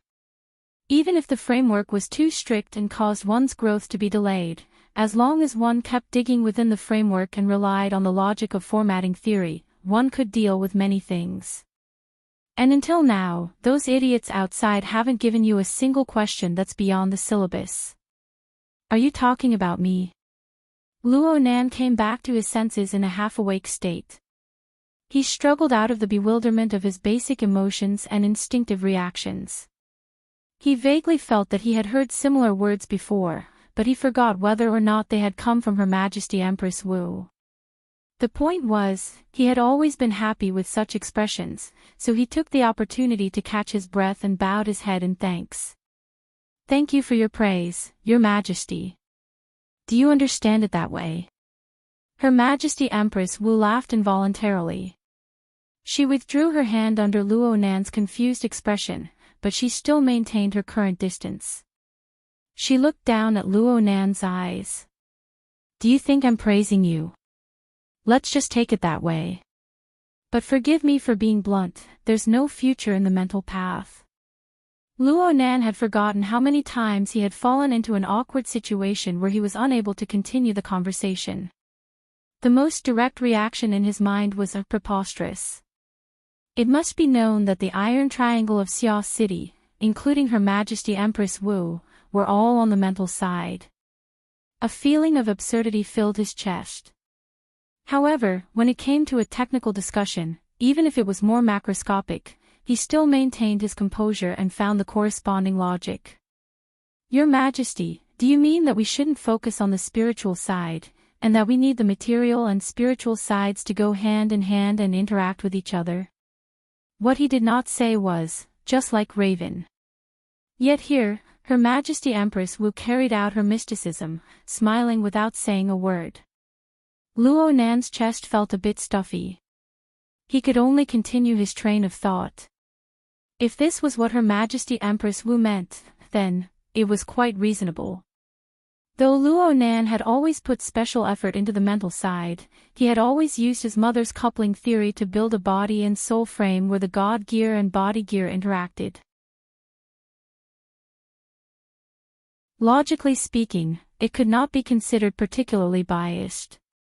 However, after killing Gong Qi, the winner-takes-all rule of the altar's spiderweb was activated, seizing all of Gong Qi's soul energy. This caused his accumulation in the mental aspect to skyrocket once again, distorting the structure of space and time, and basically forming a sandwich domain. This brought about a new round of imbalance between body and soul. It really did bring quite a bit of trouble to Luo Nan. If that was the case, it would make sense. Luo Nan hesitated for a few seconds. He saw that Her Majesty Empress Wu was still smiling. Her Majesty Empress Wu didn't have any explicit intentions. Luo Nan thought about how she had once refused to listen to his cultivation insights. She had even said, "My medicine is his poison." Right now, this line of thought was probably working. In this way, Luo Nan could only respond, "I will pay attention. I will ask His Majesty for guidance later." Only now did Her Majesty Empress Wu make a move. She reached out a hand and pressed it against the chest of Luo Nan's avatar. She pushed it back slightly, pulling some distance away. How about it? Now you've encountered a social partner that doesn't revolve around you. Plus, you have a request of others. The feeling is different from calling yourself an ancestor. If you really want to be a so-called social person, then you have to answer a question right now. What are you prepared to use to curry favor with me? Was this a demonstration? Or was it a hint or an explicit indication? Or was it time to cut to the main topic? Luo Nan was still a bit nervous for a time. But then, Her Majesty Empress Wu cracked a smile once more. Forget it. In this form of social interaction, you are still a newbie. There's no point in letting you guess. Speaking of which, you are one of my more outstanding investment targets in recent years. But investment is just my chosen profession. My interest in it has already begun to fade. There are only a few hobbies that haven't changed over the years. Luo Nan would be an idiot if he still didn't understand by this time. He hurriedly bowed and asked, I'd like to hear the details. Her Majesty Empress Wu didn't beat around the bush. She bent 3 fingers in succession. First, travel. Second, archaeology. Third, treasure hunting. That's about it. Luo Nan went, and asked cautiously, Can Your Majesty speak a bit more in detail? Her Majesty Empress Wu finally indicated that Luo Nan, the guest who entered the room, could find a place to sit.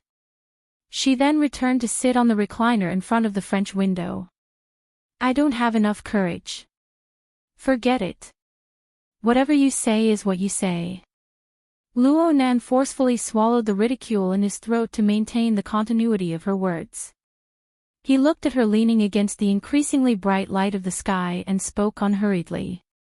Traveling is like looking at flowers on horseback. It doesn't affect people. Archaeology is nothing more than tracing back to the source. It stops at academics. Excavating treasures is often a matter of life and death. So most people don't take them. In the end, it's because people aren't willing to involve themselves in too many useless matters. But they can put forth enough patience for a suitable opportunity for the sake of a goal they are interested in. Her Majesty Empress Wu's line of sight was hard to see under the environment of the light of the sun. Her explanation wasn't particularly direct, but Luo Nan had already obtained enough information to make a judgment in this situation. He muttered to himself for a few seconds before speaking. According to what you're saying, there should be a place within the Mist Labyrinth that will interest Your Majesty. Due to the existence of the Format 70 Research Institute and the actions of the Horned Demon, the Mist Labyrinth itself was no longer a secret. Luo Nan had included this special location in the information he sent to Ouyang Chen and Old Yu. He just hid the existence of the Cloud World, as well as the even more sensitive and inconceivable Sunwell Hell and a series of related elements. In the end, what Luo Nan cared about was the results of his parents' long years of research, observation, and collection. He absolutely wouldn't reveal them before he truly grasped these things. He wouldn't give people with ulterior motives an opportunity to take advantage of him. As for the overall background framework, it was taken out to deceive people. What was there to hide? He didn't mind divulging more detailed information to Her Majesty Empress Wu. It's an extremely marvelous place. Right now, I'm still continuously observing and researching it. If Your Majesty is interested, I will regularly inform you of my progress. The corner of Her Majesty Empress Wu's lips perked up. What else? Yes. If Your Majesty wishes to enter to explore, search for treasures, and so on, I can. I just want to ask you something. Do you think the Mist Labyrinth is a natural landscape, or is it a man-made landscape? It should be mixed with unknown unnatural elements. Luo Nan answered as strictly as possible. Empress Wu nodded slightly. That's fine.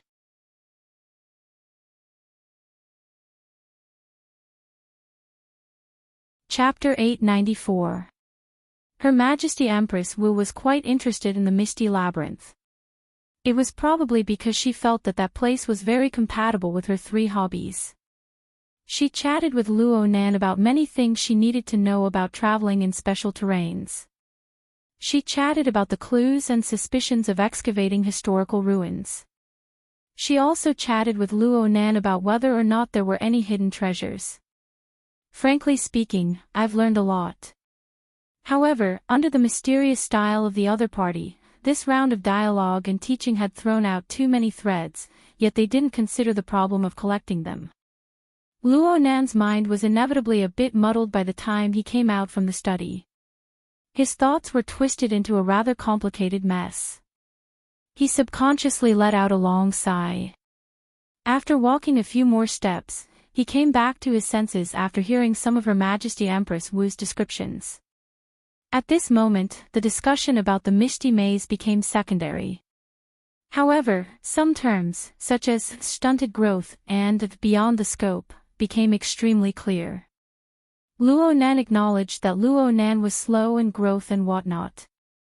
After all, a 16-year-old fellow had just entered the voice-changing stage. He had no qualifications to object. As for the possibility that Luo Nan was hinting at mental development, he sat upright within the theoretical framework of formatting theory. He had his own pride. Why can't I do what my parents taught me? Her Majesty Empress Wu was the only one who didn't exceed the syllabus. Luo Nan felt a bit wronged. Was it really not beyond the scope? Ever since he came into contact with the inner world, more and more matters and challenges had surpassed his ability and understanding. Were it not for the external neuron and the system carried by the Wraith sign, as well as the timely flow of data from the Sunwell Hell that propelled the several elements to form an inconceivable chemical reaction, he would have long since reached a dead end. He could only rely on the protection of the Xia City branch. Just like the Red Fox.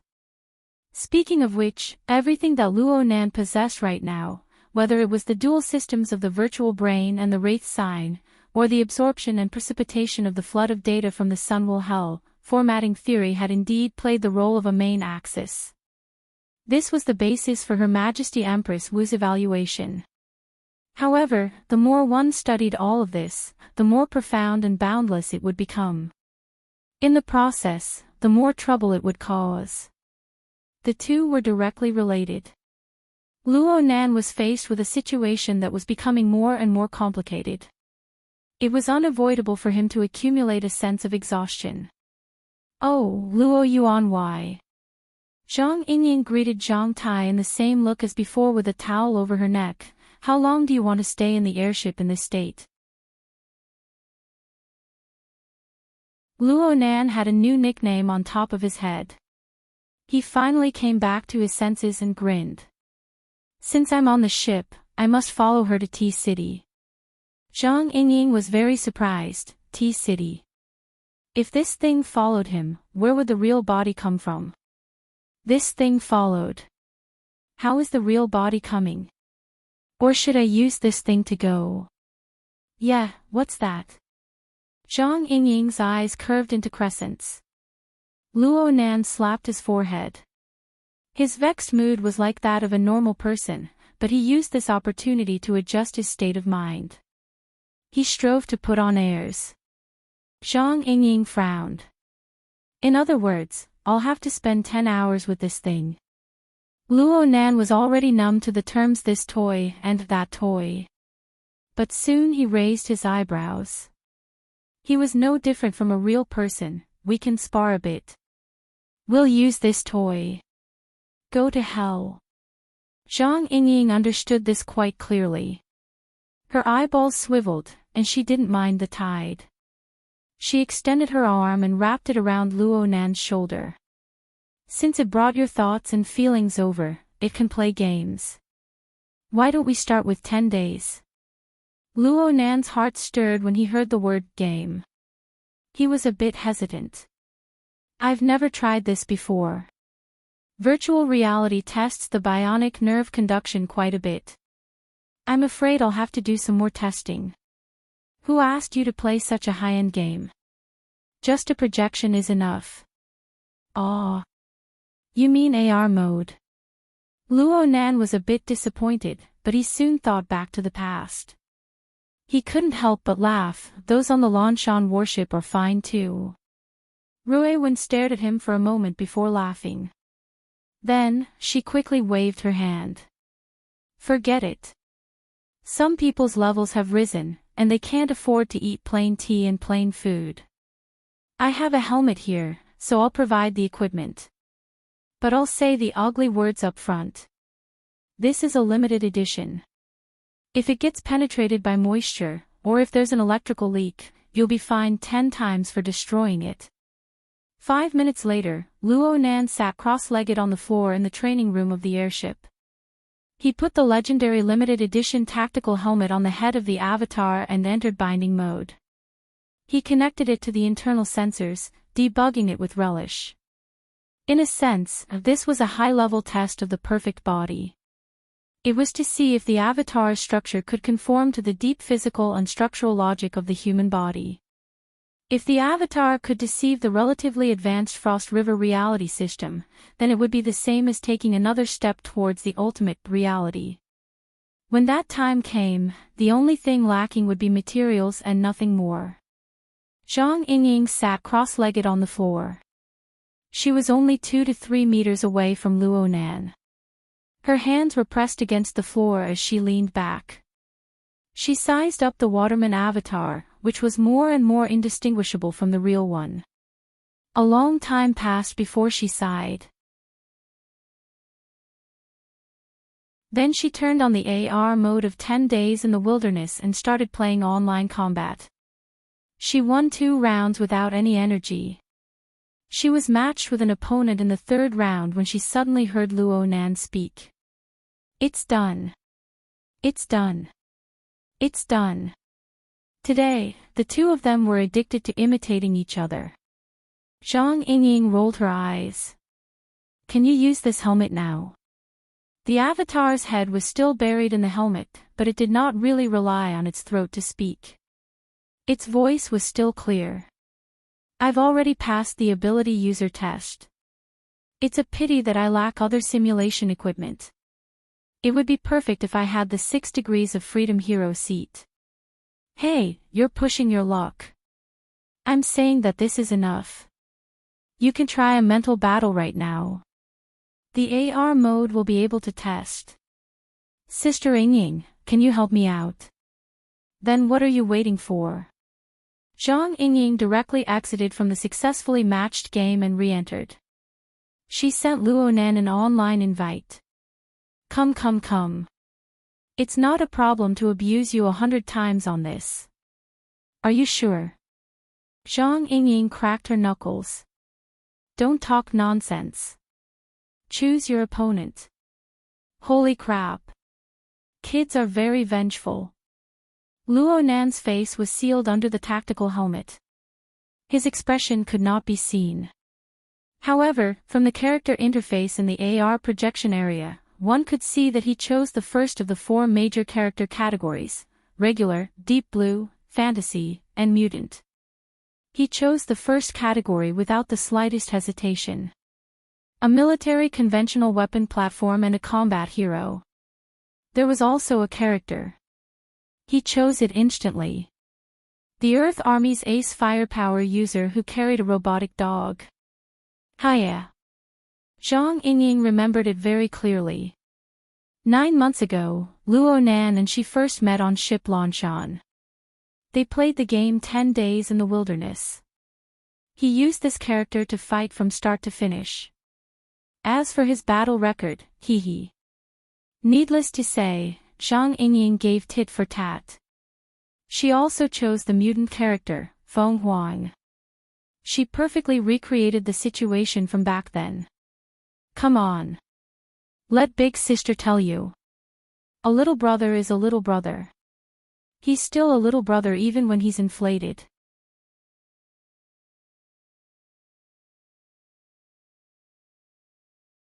Chapter 895. Zhang Yingying's bold and visionary words lasted for a total of 3 rounds, a total of around 8 minutes. A muddle-headed round. An emotional round. A calm observation round. Then she decisively logged off and solemnly announced Zhang Yingying and Luo Nan's career battle record as of May 14, 2018 at 10:35 a.m. The former holds an overwhelming advantage. That's too much. You, an extraordinary, bullying a weak girl like me is really too much. Zhang Yingying's expression was serious. She immediately sent a screenshot of the career battle record to the group.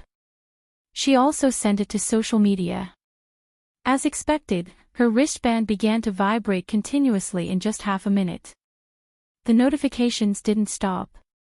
Her circle of friends and ability users were like a tsunami, worshipping her. Zhang Yingying was immensely proud of herself. She beamed with joy. Do whatever you want. Luo Nan also smiled. At the same time, his body fell backward. He wore his helmet and laid directly on the floor, making a muffled sound. His actions made the other party unhappy. Hey, what do we do if water seeps through? F***CKU. Speaking of which, thank you. Thank me for what? Perjury. Once this screenshot is sent, everyone will know that I went to T-City with you. It will be much easier for Mr. Mo to do things in Ban City. Zhang Yingying was very surprised. This effect. What's going on in your head? Pfft. In the end, Zhang Yingying couldn't hold it in. She burst out laughing and then extended her leg to kick him. Really? How many times does your brain spin every day? You're playing a game and you're thinking about these things. Do you have any sincerity? Perhaps it was because his avatar was lying on the floor, but Luo Nan, who shared this posture, actually had a bit of a lazy mood. No matter how Zhang Yingying rubbed her toes against him, he was too lazy to move. His response was also slow and unhurried. It should spin a lot of times. There should be a lot of people, a lot of different aspects. It's like an enormous computer room. Buzz buzz buzz, buzz buzz buzz. As Luo Nan spoke, Zhang Yingying suddenly stopped talking. She didn't make any small movements. She just silently gazed at him. It was true that Luo Nan was wearing a tactical helmet, but he didn't need to use his eyes to see Zhang Yingying's emotional changes. Was this pity? What kind of image did he have in the eyes of his friends? Luo Nan felt a bit uncomfortable under such a gaze. He subconsciously changed the topic, speaking of which, 10 Days in the Wilderness has a story mode, right? Levels that introduce the background, environment, and characters of the game. You don't have to be so petty. Even though Zhang Yingying didn't understand why Luo Nan was asking about this, she quickly adjusted her mentality. She answered seriously, even though the demand for a standalone game to be released in 10 days has always been high, there are far too many characters inside. There are still more every year.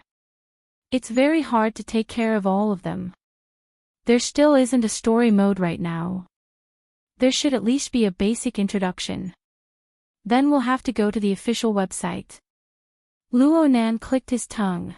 It's not too friendly for newbies, right? Speaking of which, I let Mo Peng guide me in. I'm going to crush them right from the start. Everyone here is a type of combat training, but there is still a simple tutorial mode for newbies. Where was it? To the left of the main interface's notice board, super unassuming. Zhang Yingying guided Luo Nan step by step until they found the entrance to the novice guide. Then she saw Luo Nan dive in head first. At the same time, he opened the official website and pondered over the utterly boring novice mode over and over again. What the hell are you doing? Reference. You're crazy. Though she said this, Zhang Yingying knew that Luo Nan certainly had some serious business to do. She didn't open her mouth to disturb him any longer. Instead, she flipped through the recordings of the first 3 rounds and reviewed them. She watched Haya's amazing movement speed. Under Luo Nan's control, Haya practically didn't move an inch. He played with heavy firepower to the effect of an inescapable net. From start to finish, there were no mistakes. There were no redundancies. There were no mistakes. He arranged his brilliance very clearly. Then she picked up the memories from 9 months ago and compared them. It was as if a lifetime had passed. If she took today's recording and went to find Sophie, what would the conclusion be? Zhang Yingying pursed her lips and laughed at this meaningless guess. She raised her head again and looked at the game interface that was still presented in AR form. Luo Nan had stopped here for a long time. He tried the novice guide mission over and over again, starting a conversation with the virtual solemn drill instructor. It was as if he didn't feel bored at all. But as long as he was a normal person, how could he not be bored? The only things that could make a person endure boredom were other problems that were even more unbearable than boredom. For example, the deep pressure that Luo Nan unconsciously exposed. Zhang Yingying sighed. She stood up noiselessly and walked out of the training room. She left behind the most peaceful environment in the space. She hoped that the incorporeal pressure would slowly dissolve inside, and not continue to accumulate. Luo Nan knew that Zhang Yingying had left. He was able to understand this consideration. This undoubtedly gave him a bit of support and motivation. However, a person's mental state was always fluctuating. It was hard to fathom. Not long after he began to be alone, he was attacked by an intense sleepiness. Perhaps it was just like what he had said to Zhang Yingying before. The continuous stimulation of staying in a low-noise environment with a humming sound for a long time would bring about a stronger nervous inhibition. Especially after a clear fluctuation of emotions. In a certain sense, Luo Nan was still quite clear-headed. He clearly realized that he was in a state where his body and mind were at the bottom of a valley. The most appropriate thing to do in this situation was to sleep. He thought about it. It seemed that he hadn't slept for a few days. The problem was that he was pressed for time. He would reveal his cards on the night of the 16th at the earliest. There was only 60 hours until now. The new plane was just an overly exaggerated blueprint. But if he were to forcefully get excited now, the next double low tide would come. It was very likely that he would be caught up in a fatal period. He wouldn't even have the chance to adjust when that time came. Two kinds of thoughts were fighting. The eyelids of his main body, which was still above North Mountain Lake, were also fighting. In the end, it was unknown who won. A gap was torn in the middle of Luo Nan's continuous stream of consciousness. It was boundless and unknown. From Luo Nan's perspective, he just needed to close his eyes and open them again. His consciousness connected once more. He continued to input the surrounding environment's information and made an interpretation. In theory, he could roughly know how much time had passed unconsciously from the changes in the environment. At the very least, he could just look at his watch. But at this moment, some sort of marvelous dislocation appeared in the stream of information that was constantly being input and analyzed. In short, when Luo Nan opened his eyes, he didn't see the cabin of a luxurious yacht. He didn't see the game interface where his doppelgangers were docked. He didn't even see the completely enclosed space of the tactical helmet. What he saw was a serious and unfamiliar face.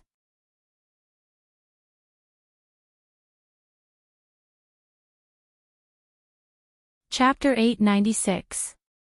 Wartime Synchronization Rate. A doubtful thought flashed through Luo Nan's mind. The information interface of the retinal imaging opened up in his left eye's field of vision.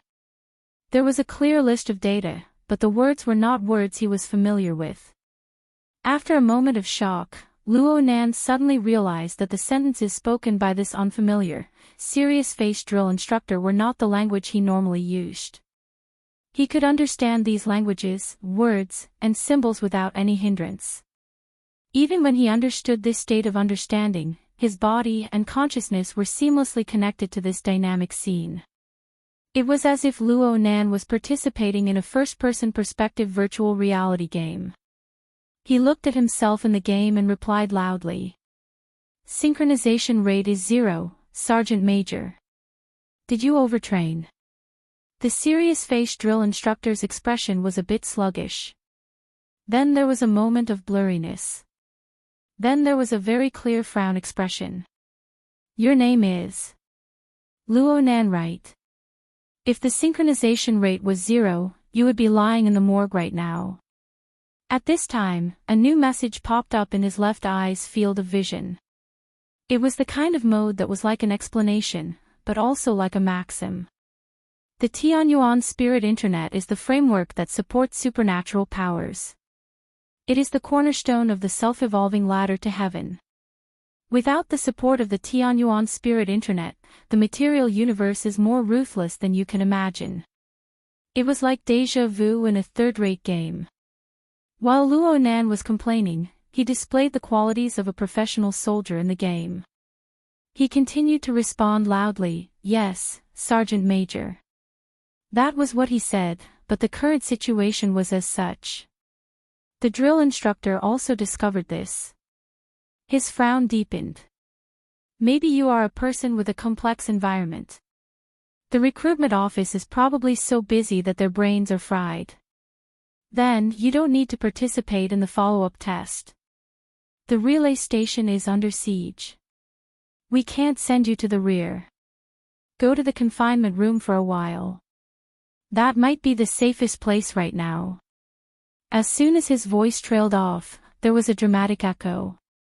Violent tremors and muffled explosions came from afar, so much so that the floor beneath their feet was visibly shaking. But at this time, Luo Nan could clearly feel the stimulation of the surrounding gazes. He glanced out of the corner of his eye. He saw a row of soldiers dressed like him lined up neatly on both sides of him. It was just that their outfits were similar. The soldiers in this row were of different sizes. The tallest exceeded 4 meters, more than twice the size of Luo Nan. Though they all possessed a relatively clear humanoid structure, their skin, bones, and even their eyes, ears, nose, mouth, and other organs were not so certain. One of them even had a thick layer of stratum corneum outside his body, like a suit of armor. He was born with a bone exoskeleton. What exactly was this? Luo Nan, step out. Turn right. Seeing that he was about to be kicked out of the party, both in the game and the relatively transcendent consciousness of his main body were anxious. At this moment, a vague feeling of chaos attacked him. The data image in his left eye's field of vision was disturbed. It shook slightly and became blurry. When it became clear again, the numbers and symbols on it had changed. At the same time, a message box popped up. The Tianyuan Spirit Network has not been detected. Using the local database as a substitute for the simulator function's completeness data. Current completeness is 73%. This sounded like the tone of the virtual brain system. Luo Nan's consciousness was also momentarily dazed. In the next moment, he merged with his character in the game, but he still followed the established procedure. He loudly reported, 73. Current status is 73%. Sergeant Major. The words were spoken, but the feeling of chaos in this scene grew more and more serious. Luo Nan was not muddle-headed in this environment. He was clear-headed. He became more and more convinced that this scene was probably the result of the plot simulated by the Innerverse simulator. He was already able to feel the simulator operating, extracting all the available data and integrating the relevant logic. But due to the shortcomings of its design, it was unable to meet the requirements of the plot design. It operated continuously and combined with the surrounding resources. The so-called resources were naturally the Wraith sign system, including Luo Nan himself. Perhaps Luo Nan's subconscious was the crux of the combination of the three.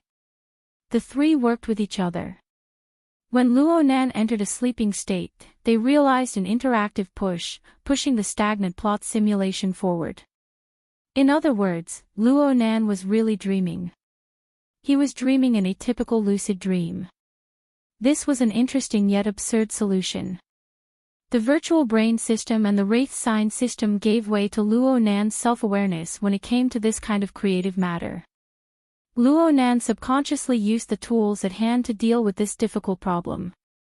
This solution couldn't be considered clear, but it converged into a meaningful solution amidst the chaos. Luo Nan reckoned that the current constructed plot scene was a synthesis of many factors. Aside from his own subconscious, the tens of thousands of living beings within the altar's spiderweb had contributed their memories as well. Of course, there was also the Sunwell prison. The characters he had seen so far were not of the style of Earth. Luo Nan's random changes probably had an effect on the established plot. Everyone around him and their respective characters seemed to be undergoing more or less adjustments and changes. Frankly speaking, this was a bit out of character. Plus, the virtual brain system was still working very diligently. It presented some background data in the form of information frames before Luo Nan's eyes. Luo Nan was really worried that this chaotic scene would fall apart because he was too clear-headed. Maybe I should use the dreaming technique on myself next time before I go to sleep. After some consideration, Luo Nan temporarily closed the pop-up window belonging to the virtual brain system. This helped him experience the plot and the deeper layers of the plot in a more immersive manner. As for the deeper layers of explanation, he could wait until the end of this plot before comparing them. While Luo Nan was evaluating the situation before his eyes, the drill instructor with a serious face had already found a reason to explain the current situation within the chaos. The amplitude of your synchronization rate's fluctuations in battle is far too large. It's extremely unstable. If it isn't a problem with your built-in artificial intelligence, then it means that you're an emotional person. Luo Nan, step forward. Luo Nan and the character Luo Nan projected no longer had any reason to refuse. They could only answer and step forward. Yes, Sergeant Major. I've seen your data. You've built a decent foundation in internal cultivation and truth opening, but you haven't formed a furnace yet. Your fleshly body isn't strong enough. You aren't suited for frontal combat. Go find Officer Liang Lu. He will arrange a follow-up mission for you. Luo Nan and his game character were a bit stupefied. Luo Nan was stupefied because he heard a familiar name. Luo Nan was stupefied because of the impact of this command. In any case, a brand new mission instruction began to pop out in his left eye's field of vision. The location of Officer Liang Lu was marked on a simple map of the base. Luo Nan stared at the special identification symbol of Liang Lu. He could not help but think, did the Innerverse simulator simply borrow this name, or did it utilize a deeper layer of information? You're tuning into the LoveLore Library YouTube channel. We're so grateful for your support, and don't forget to subscribe to join us on this incredible journey through captivating stories. Your generosity through donations truly makes a world of difference, as it's the primary source of revenue that allows me to expand and enhance this channel for you. Thank you from the bottom of my heart for being a part of this adventure.